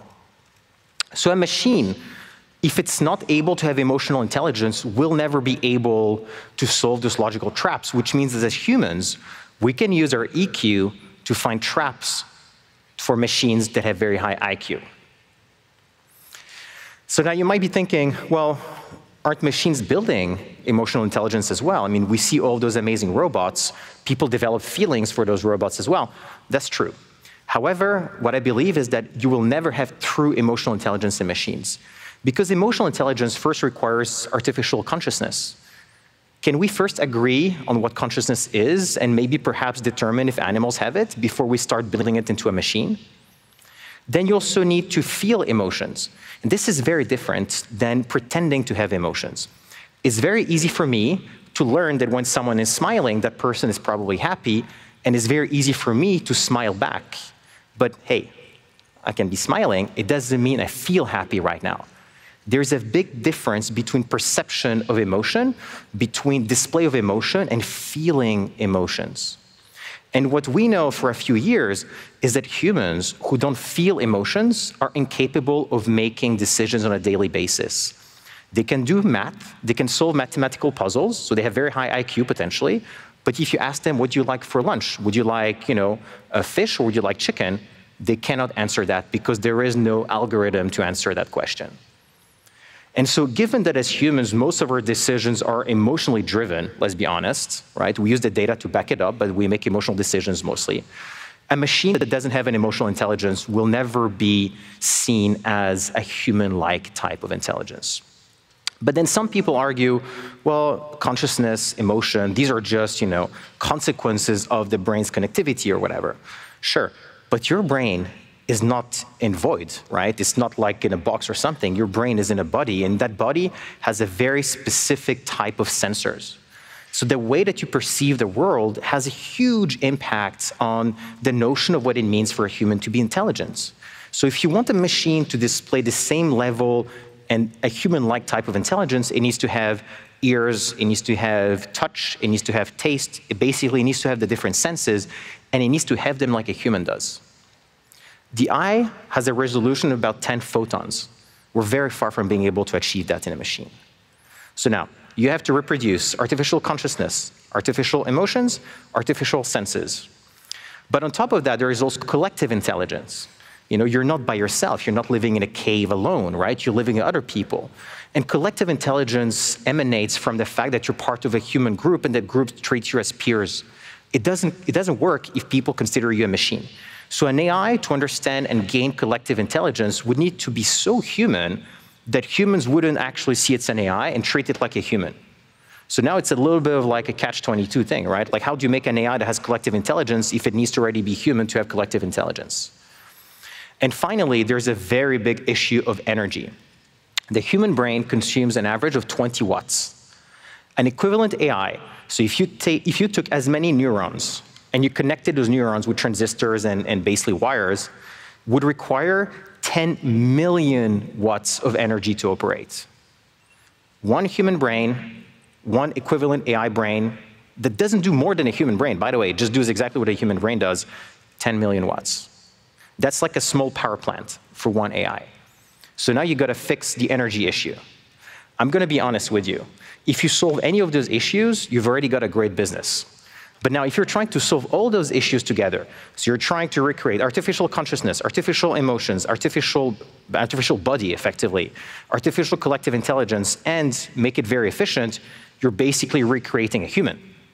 And if you're gonna do that, you might as well just have a kid, right? Because that's what a kid is. A kid is someone that you teach stuff to, right? Why would you go around and trying to do that in a machine? It makes no sense. It just makes no sense. And it's not the first time that we've tried to explain intelligence with, the theory of the time. Back a few thousand years ago, people tried to explain that intelligence was a humor, right? You remember bile, like blood, people would just draw blood of their body. People thought intelligence was also a fluid, and this is how it worked. Then at the time of Descartes, of those philosophers, people invented, mechanical stuff. And everybody thought that you could build an automata, which is basically a robot that you activate with a crank, pretty much, and that would display intelligence. The best example of an intelligent automata we had at the time was something that was called the Mechanical Turk. The Mechanical Turk was a robot that could play chess. And so the inventor would go around Europe and play chess with people, and it would be pretty good at playing chess. And people were like, oh my God, like a robot can play chess. That's the end of the world. Like, we're done, we're doomed. What are humans going to do? An entire school of thought developed around that called the mechanists. Right? There was a really big deal at the time, really big deal. However, the way that the Mechanical Turk actually worked is that underneath the robot, there was like a box. And in the box was a human. And the human was moving the pieces. So it's a human pretending to be a machine that was basically displaying intelligence. And the term today still exists in AI. We use the term Mechanical Turk to refer to when a human does something that an AI is supposed to do, but the person on the other side doesn't know it's an AI or a human doing it. And so it's just something that we've always fantasized about, this idea of reproducing intelligence. Then we thought it was electricity, because it has to be electricity. After all, there is electrical nerves and there's all of these things in your brain, so why would it be any different? That didn't really work out. Then we thought it was communication theory, right? You're communicating information in your brain, and therefore this is how intelligence works. Some people even consider the telegraph as a good metaphor for intelligence at the time. And then, of course, computers. In the 50s, people started thinking that human intelligence in the brain was just input-output, right? You input stuff, you input data, and you output something intelligent. However, that is really not how it works. If you open someone's brain, you don't really see a CPU and a hard drive, and it doesn't really look like that at all. As a matter of fact, if you open someone's brain, you have no idea how it works, pretty much. And then today, of course, it's artificial intelligence, machine learning. But these things, we're just going to keep doing it because we have that fantasy of reproducing human intelligence. And so what I'm trying to get to here is that, yes, you will have an AI that has an IQ of 5 billion. And yes, every logical task is potentially doable by a machine. But humans will have the monopoly of emotional intelligence. Humans alone will be able to do emotionally driven tasks. And so rather than think about machines replacing humans, we really have to start thinking about humans and machines working together. How can we leverage the horizontal emotional intelligence of humans with the powerful mechanical, logical intelligence of machines? And so rather than try to build an AI that replaces humans completely, why don't we start building an AI that actually works with a human in a very natural, very intuitive way? And there are a lot of people working on that. And this isn't science fiction. There are people today who are able to connect a few neurons of your brain to a machine. So brain-machine interfaces are becoming reality. Think about what that means when you're working on a daily basis. And this is actually something that I was working on when I was advising the French government. The initial brief was, what is going to be the impact of AI on jobs in France? What we initially thought is, well, everybody seems to say that there's going to be only 50% or so of unemployment. Let's figure this out.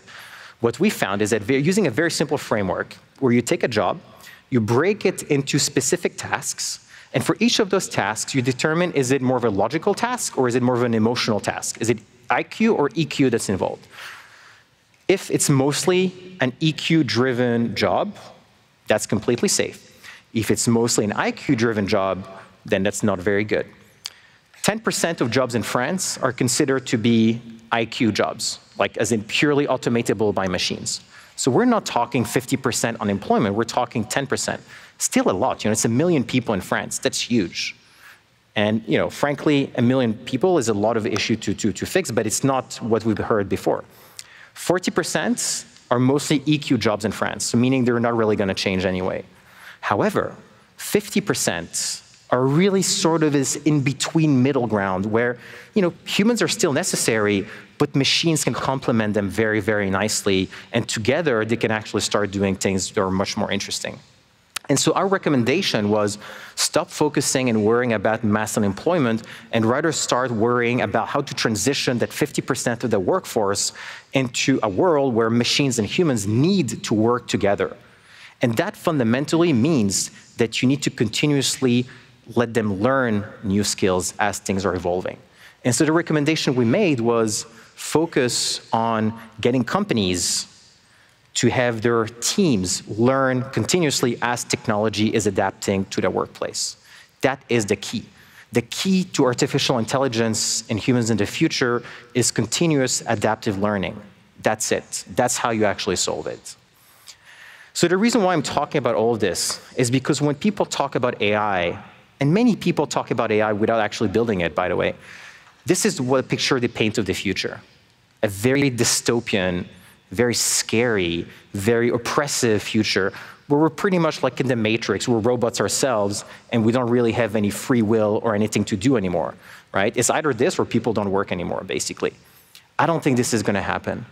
I think really when you talk to people and you ask them, what do you really want? And when you look at where AI is going, what you realize is that the future will actually feel a lot more like this, right? It'll feel like a very stressless experience. It'll feel like something where people have purpose, where people actually enjoy the work they're doing, because we will have delegated to machines the things that we don't want to do as humans. And I think that if we can get to that point where machines do machine work and humans do human work, not only can we potentially work less, we can also feel a lot happier. And this, for me, is the real promise of artificial intelligence, is this idea that you can make all of that technology, all of the stress disappear into the background so that humans can finally be happy. Thank you.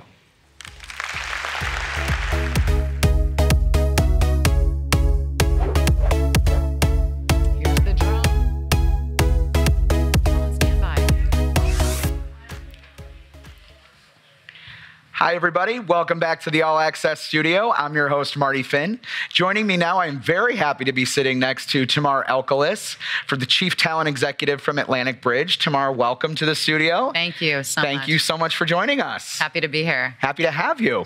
All right, so we're going to start off with the first question that we're asking all our guests. It's about your career aspirations growing up. So when you were a kid, what did you want to grow up to be? Okay, so Marty, it's kind of an interesting story because I did it, right? So when I was in 6th grade, I wrote a story about my life.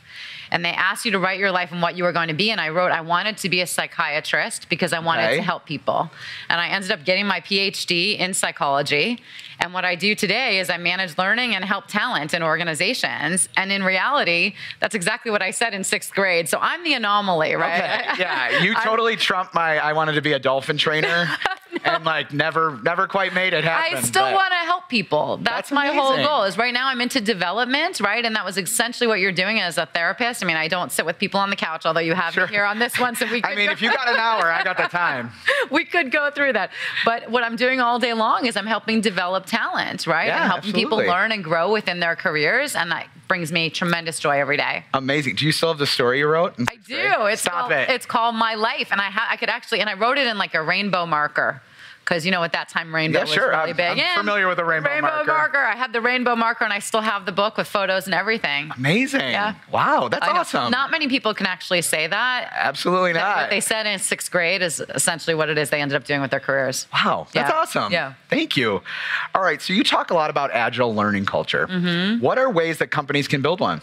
Like, how do they get started? Yeah, I think the biggest thing is trying to create opportunities for employees to have flexibility in their work and flexibility in the way that they learn, right? I mean, we know it's about one size fits one. You know, it's not one size fits all anymore. And so we need to really make sure that we're creating organizations as well as learning opportunities for people that are very personal. So if we look at things like Amazon or TripAdvisor, people are rating all day long, right? People are providing feedback all day long. And so it's important for us to think about the agility is around providing feedback, around being adaptable, being able to change. And in organizations today, the ones that are the most successful are the ones that are adapting to what their employees want. Yeah. You know, you have multi-generations in workforces today, right? And so you have a tremendous amount of leadership who's been around in organizations for a long time. You have new emerging leaders that are coming, interns, for example, in your organization. And so most of the time what it's about listening to your employee base and really adapting a learning culture and adapting your organization to fit the needs of everyone that's there. Yeah, and I have to assume, too, I'd love your opinion on this, that has to be led from the front, right? From the top. Well, I think there's two ways to lead it. I think things bubble up from the bottom, from the employee base, and things come from the top, right? And I think that there's this kind of squeeze in the middle, which is the inflection point for us, right? So if you have a base of 30,000 employees that are telling you they want something a certain way, and then you have your group of 100 executives that say a certain way, at some point you're going to come to the middle. And that's what I've seen in organizations, is there is that happy middle for everybody. Awesome. Great, thank you. So in the future of work, do you think soft skills are going to start to be more valuable? We focus a lot on like those hard skills, those very definite things. What about soft skills? I'm so angry that everybody here keeps referring to it as soft skills. It's not soft skills. It's professional development. Those skills are critically important, right? Skills like thinking, skills like self-understanding, skills like emotional intelligence, things like communication, ethics, empathy.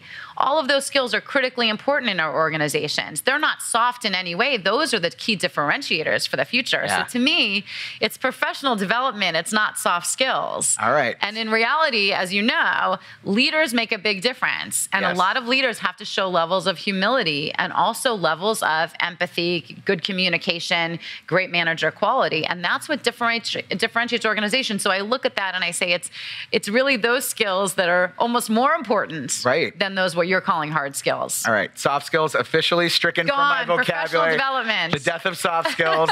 By Tamar Alkalis. The rise of Pick up her new professional- book. Got it. So how can companies assess for professional development, formerly known as soft skills? Yeah, I think what we need to be doing all the time is assessing talent, right? So it's about the skills that they have. It's about the skills they're going to need in the future. It's about their potential as well as their performance. Yeah. And a lot of times we're looking at just how are people performing, but we're not really thinking about what are they going to be doing in our companies next year and the year after. Right? I'm big on creating talent pools, not succession plans. And when you think about pools of talent, you think, I want to develop a pool of great general managers. I want to develop a pool of great software engineers. I want to develop a pool of great salespeople. And then you can pick from those people across your organization. So assessing those skills as a group instead of saying, this is for the box in a succession plan, I think is the wave of the future. Absolutely. I think, so I lead a customer success team here at LinkedIn. And I think we always say, formerly known as soft skills, like you can't teach soft skills, right? So BS, you can teach everything. I wouldn't be a learning professional for 30 years in this industry and in this business if I didn't believe that we can all learn. Yep. So early on in my career, I was working with autistic children. Okay. And just to kind of give you the power of that, right? I was working with kids who were diagnosed at age 2, and I was working with them up until they were 5. Wow. And I mainstreamed these kids into preschool. And these were kids that were diagnosed as being mute. They were hurting themselves. They weren't able to communicate. They weren't able to do much but self-stimulation. Yeah. And in reality, what I saw was the power of development, the power of learning. And if I was able to reinforce new skills, I remember the very first day that one of these children said the word mom. Wow. And the mom walked in the room. That child was never speaking, according to that mother. And then here I was able to create an opportunity for that kid to be able to say mom. Wow. So I've seen the power of learning. So I really do believe that you can teach it. I was teaching mute children to speak. I taught rats in a cage how to play basketball. Basketball? Yes, Okay. they were throwing the ball. Why? A reinforcement theory, right? So if you think about it, what we reinforce and what we reward talent in organizations, that we're going to get that behavior again. If we reward those behaviors, we'll continue to get great behavior from those employees. But it's about the rewards, and it's about a lot of learning. So if you can teach a rat to play basketball, maybe there's hope for me. There's hope for everybody. I'm a firm believer in development for all. Okay. And people will peak at different times in their careers. Yep. We can teach leaders. I do not believe that leaders are born. I do believe that there's an opportunity for us to make them. Okay. So companies, so we know they can be taught, right? Positive reinforcement. What's step one for a company trying to really make a move in this space? Yeah, I think the biggest thing is thinking about the reward systems and how are you going to reward and recognize talent, right? We really want to have leaders who exemplify the values of our organization, who are great managers of people and also managers of functions. And so based on that, I really think it's about looking at our reward systems. I also think it's the power of feedback. Yeah. I talked about it earlier in my I'd love to session. hear your take on feedback. Yeah, so, some people say that, feedback is a gift, but as I said earlier, my husband doesn't think so. So instead, feedback is free, right? Okay. And if you... I always say I just keep the receipt. Feedback is a gift, but I keep the receipt. Yeah, well, that's a good one. Feedback is free, right? So if you want to give if you want to give feedback to somebody, tell them you have something free for them. You go, I have something free for you, and it's called feedback. And most people like free stuff. So would you like it, right? And typically they'll say yes. this. And I was telling a story earlier on stage that one of the CEOs that I was coaching, I said to him, hey, I have something that's free. Would you like it? He said, what is it? I said, people like free stuff. You probably want some. And he said, okay. And I said, it's free feedback. And I told him, I said, you are highly dismissive and you don't listen. And he said, oh, that's interesting that you say that because my ex-wife said the same thing. I said, she was right, right? So that feedback is critically important for us to be able to develop people in our organizations. Yeah, all right. Feedback is the starting place. So I think you talked a lot about empathy and kind of executives being open. I think vulnerability plays into that too. Like, how do you see that coming into this equation of everything? Yeah, I think there's vulnerability. I think there's a level of humility, right? We're all people, and we all really do want to perform. I haven't yet met an engineer that doesn't want to do a great job. Sure. I haven't yet met a salesperson who isn't striving to be the best. It's really around our leadership. And part of that leadership challenge for us is really around relating to people. And if we have great communication and understand that everyone is out there to try to do the best that they can for companies, then at the end of the day, we're all in this together. And it's not a we versus them. It's really all of us collectively trying to advance organizations. Yeah. Can you please share, and sorry to put you on the spot with this, but I feel like you're ready. Yeah. An example of, a company that you've worked with or an organization where you really felt like your most proud moment of really helping those coaching moments. Yeah, rats playing basketball is great, by the way. And autistic kids being able to speak, kids is right? number one. That is number one. Those are pretty good. That is number one, but in the workforce. Yeah, I get really excited when I see leaders that get promoted. Yes. And I see leaders who were good, and I made them great. And that was a combination of feedback, and it was a combination of coaching, and it was a combination of their own will and determination to change behavior. Mm-hmm. And if they get reinforced for that, they'll continue to operate that way. And I get really excited when I see people promoted and recognized and rewarded for a job well done. So you hit on a keyword there. We work on it a lot at LinkedIn. As a manager, we work on a lot of development with this. Coaching. Yes. Like, if someone could take away from our conversation right now 1 to 2 things that is like super effective for coaching, what is your advice there? Yeah, I think one is giving feedback. Mm-hmm. I think the other is being very transparent, right? And not sugarcoating it, because the more transparent you are, the better. Look, employees can see the real deal. The optics are out there. They know what's really going on. So it's important for us to be transparent. And I think it's important for managers to be transparent with employees. So from a coaching standpoint, it's all about transparency, and it's really all about providing good feedback. Open and honest. Yep. All right. Well, Tamar, thank you so much for joining us. It was great having you in here. I loved having our chat. For everyone on the live stream, we're going to turn it over to the main stage and hear from Mark Labasco and Marta Riggins to finish out our day.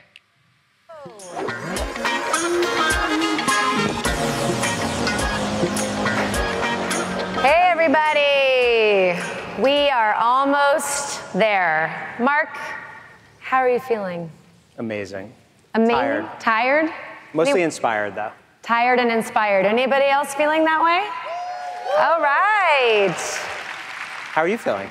I am also tired, but I've learned a ton, and I am pretty certain that my voice has gone down a few octaves since day one. So I'm glad that we're almost done. Great.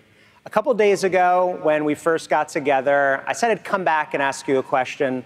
The theme for this year's event was from insights to impacts. And I said I'd come back to say, have you guys learned anything? Do you feel like you're going to be able to go back to your jobs and have a meaningful impact on your company? So can we get a little noise if you feel that way right now?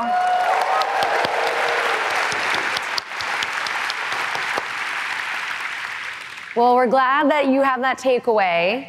And speaking of takeaways, as I mentioned on day one, you told us last year you wanted 2 things in particular. You wanted a lot, but you wanted 2 things in particular, which was to have more meaningful time to connect together. So hopefully you got to make some new connections, meet some new friends, some new people, and also that you had time to receive some actionable takeaways in these talks that you could take back and apply to your work tomorrow. So hopefully you feel that you've gotten some good nuggets that you can go and apply to your work. So why am I saying the same thing over? I will tell you, because after this event in the afternoon, you will receive an email with an event survey. Now I know what you're thinking. Marta, are you serious? Don't send me one of those surveys. But let me tell you why you need to do it. because we read every comment, we look at every score. We really value your feedback. You are our community, and we need that feedback to understand how to continue to make this event valuable for all of you. So if you love something, tell us. If we can do something better, we want to know. So if you can do us all a favor, I'm representing a massive team that works on this, give us your feedback. It really helps us a lot, and it helps us to continue to make Talent Connect one of the best events that you attend all year. Great. My spiel is over. Well done, Marta. Thank you. I just want you to say you did a great job. Thanks, We're Mark. very proud of you. Thanks, you. Mark. I'm done selling. Great. Back to you. How about Marta and her team? And for all of those that put on Talent Connect, thank you all. Over there and over there. So our time together is wrapping up. Wanted to leave you all with 3 things. One of the reasons that I am inspired, and this is the first thing, is this community. Talent Connect truly is a community of incredible talent leaders, and I hope that you all built new connections while you were here, and that you really think about this idea of relationships matter. And we hope to, of course, continue to build this community when you leave here today. The second is we are very focused on your success. As you heard through the product roadmap, a lot of what you saw today was based upon your feedback. We will always be focused on helping you hire, but we will be increasingly focused on how we can help you across the entire employee life cycle. And the third thing is, this was our 9th year. We're going to host a 10th year. We're going to do it. Woo. You guys want to know where the event will be next year? Drum roll, please. Audience, can we get a drum roll on the audience? Come on, we got a little anticipation. Woo! Dallas. Dallas. Awesome. So we really look forward to people in Dallas are like, Dallas. Everyone's like, all right, I wasn't thinking Dallas, but Dallas is going to be great. Dallas is going to be great. So our time together is over. As we said at the beginning, we are incredibly grateful that you all have taken time out of your busy schedules to spend it with us. And we really hope we see you all next year in person in Dallas or on the stream. And we want to wish everyone a safe travels home, and we'll see you all next year.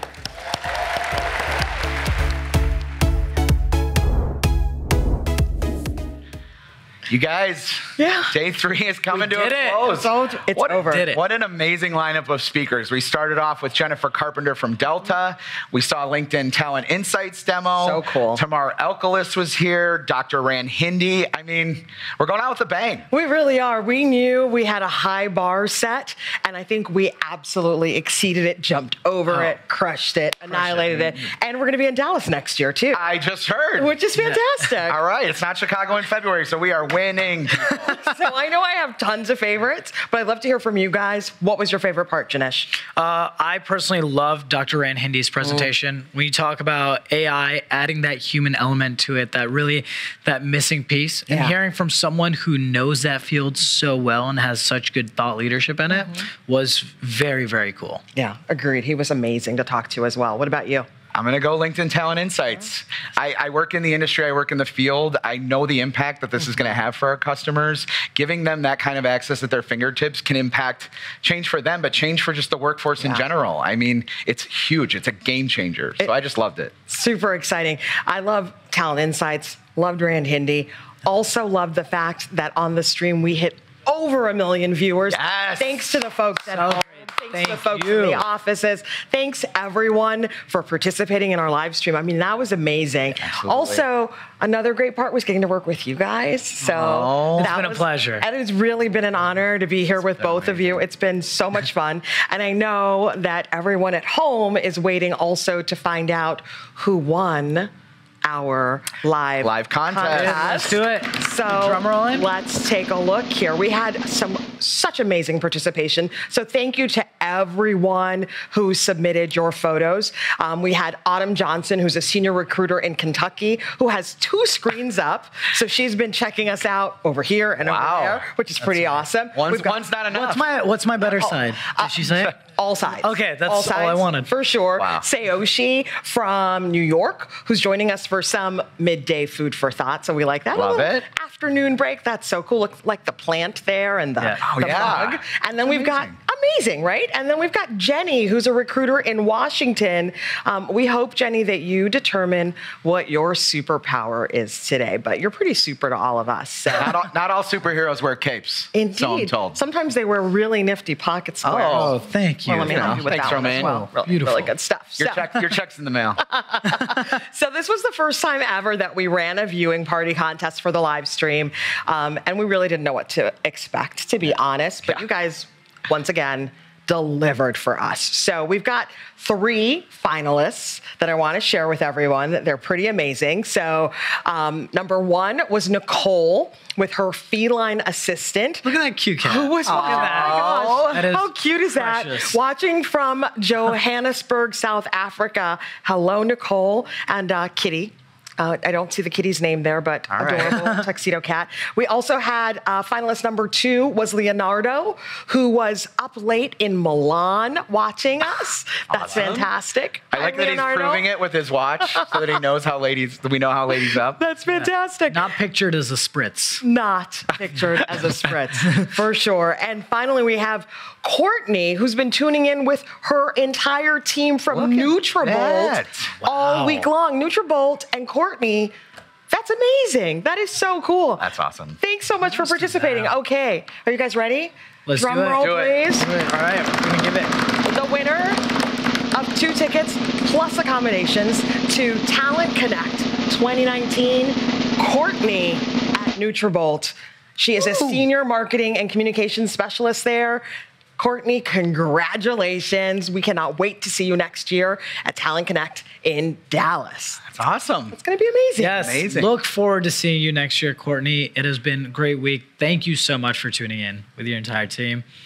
We're about to wrap it up, but before we do, we want to say some very special thank yous to some folks who, without them, we literally would not be standing here because we would have nothing to stand on. But none of this would have happened. So we want to thank specifically the LinkedIn marketing team, Jeremy Cooper, Marta Riggins, Dan Hoyle, all of the entire LinkedIn marketing department that has worked so hard on this. Our production team, Jeremy Walker, Jeff Bell. There's so many names. I feel like I'm getting an Oscar right now and forgetting everybody, so no one be mad at me. But there has been so many people behind the scenes. Our production crew has been absolutely amazing. Absolutely. You two have been great to be with, so thank you. It's been a pleasure. Thank you. We also can't forget our amazing makeup artist, Diana. Crushed it. Again. We owe this all to you. Miracle worker. She's going to turn water into wine after this, I think, because she made all this look good. Thank you so much. But yeah, and then also just thank you to all of you who've been with us for the last 3 days. This has been such a blast. I think we've all had a great time. We hope you have gotten a ton of great insights, had some fun, and we hope to see you next year. And with that, everybody, we are about to wrap up Talent Connect 2018. You can visit our All Access page for all of this content, but we hope to see you again soon next year for Talent Connect 2019. Thank you again. Have a great day. Thanks so much for joining us. Thanks, everyone. Bye-bye.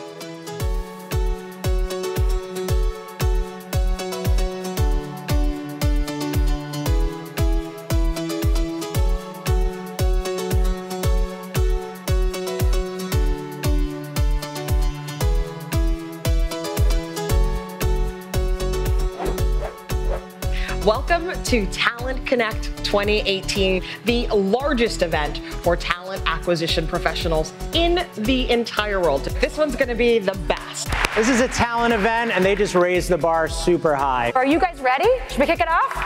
All right. Good morning, Talent Connect 2018! Sup, dudes? I don't know about you, but I'm buying whatever that guy's selling. Be loud, be vocal, be as noisy as possible, and get the attention of these folks to create change. We are going to officially kick off day 2 of Talent Connect. Someone clearly tipped the band off on my favorite karaoke song. This is the most excited I've ever been to announce a new product. I bring all those Carlas to the table. I don't know which Carla will be the one that will connect. Pretty cool, right? Hi, you. You're forever. Oh, you are adorable, aren't you? Wake up, everybody. This is day 3. Get hyped. Congratulations to all of you learning professionals. We've arrived. I definitely have to give a special shout out to our live stream team. Yes. Because without them, none of this would be possible. When we hit 1 million viewers. Woo! So let's roll. Talk about it. Talent Connect, one of the best events that you attend all year. So our time together is wrapping up. Thank you so much for everything you do. to help to make this vision a reality. Thank you for letting us be part of the solution with you. Come on, we'll see y'all next year. I thank you, Talent Connect 2018.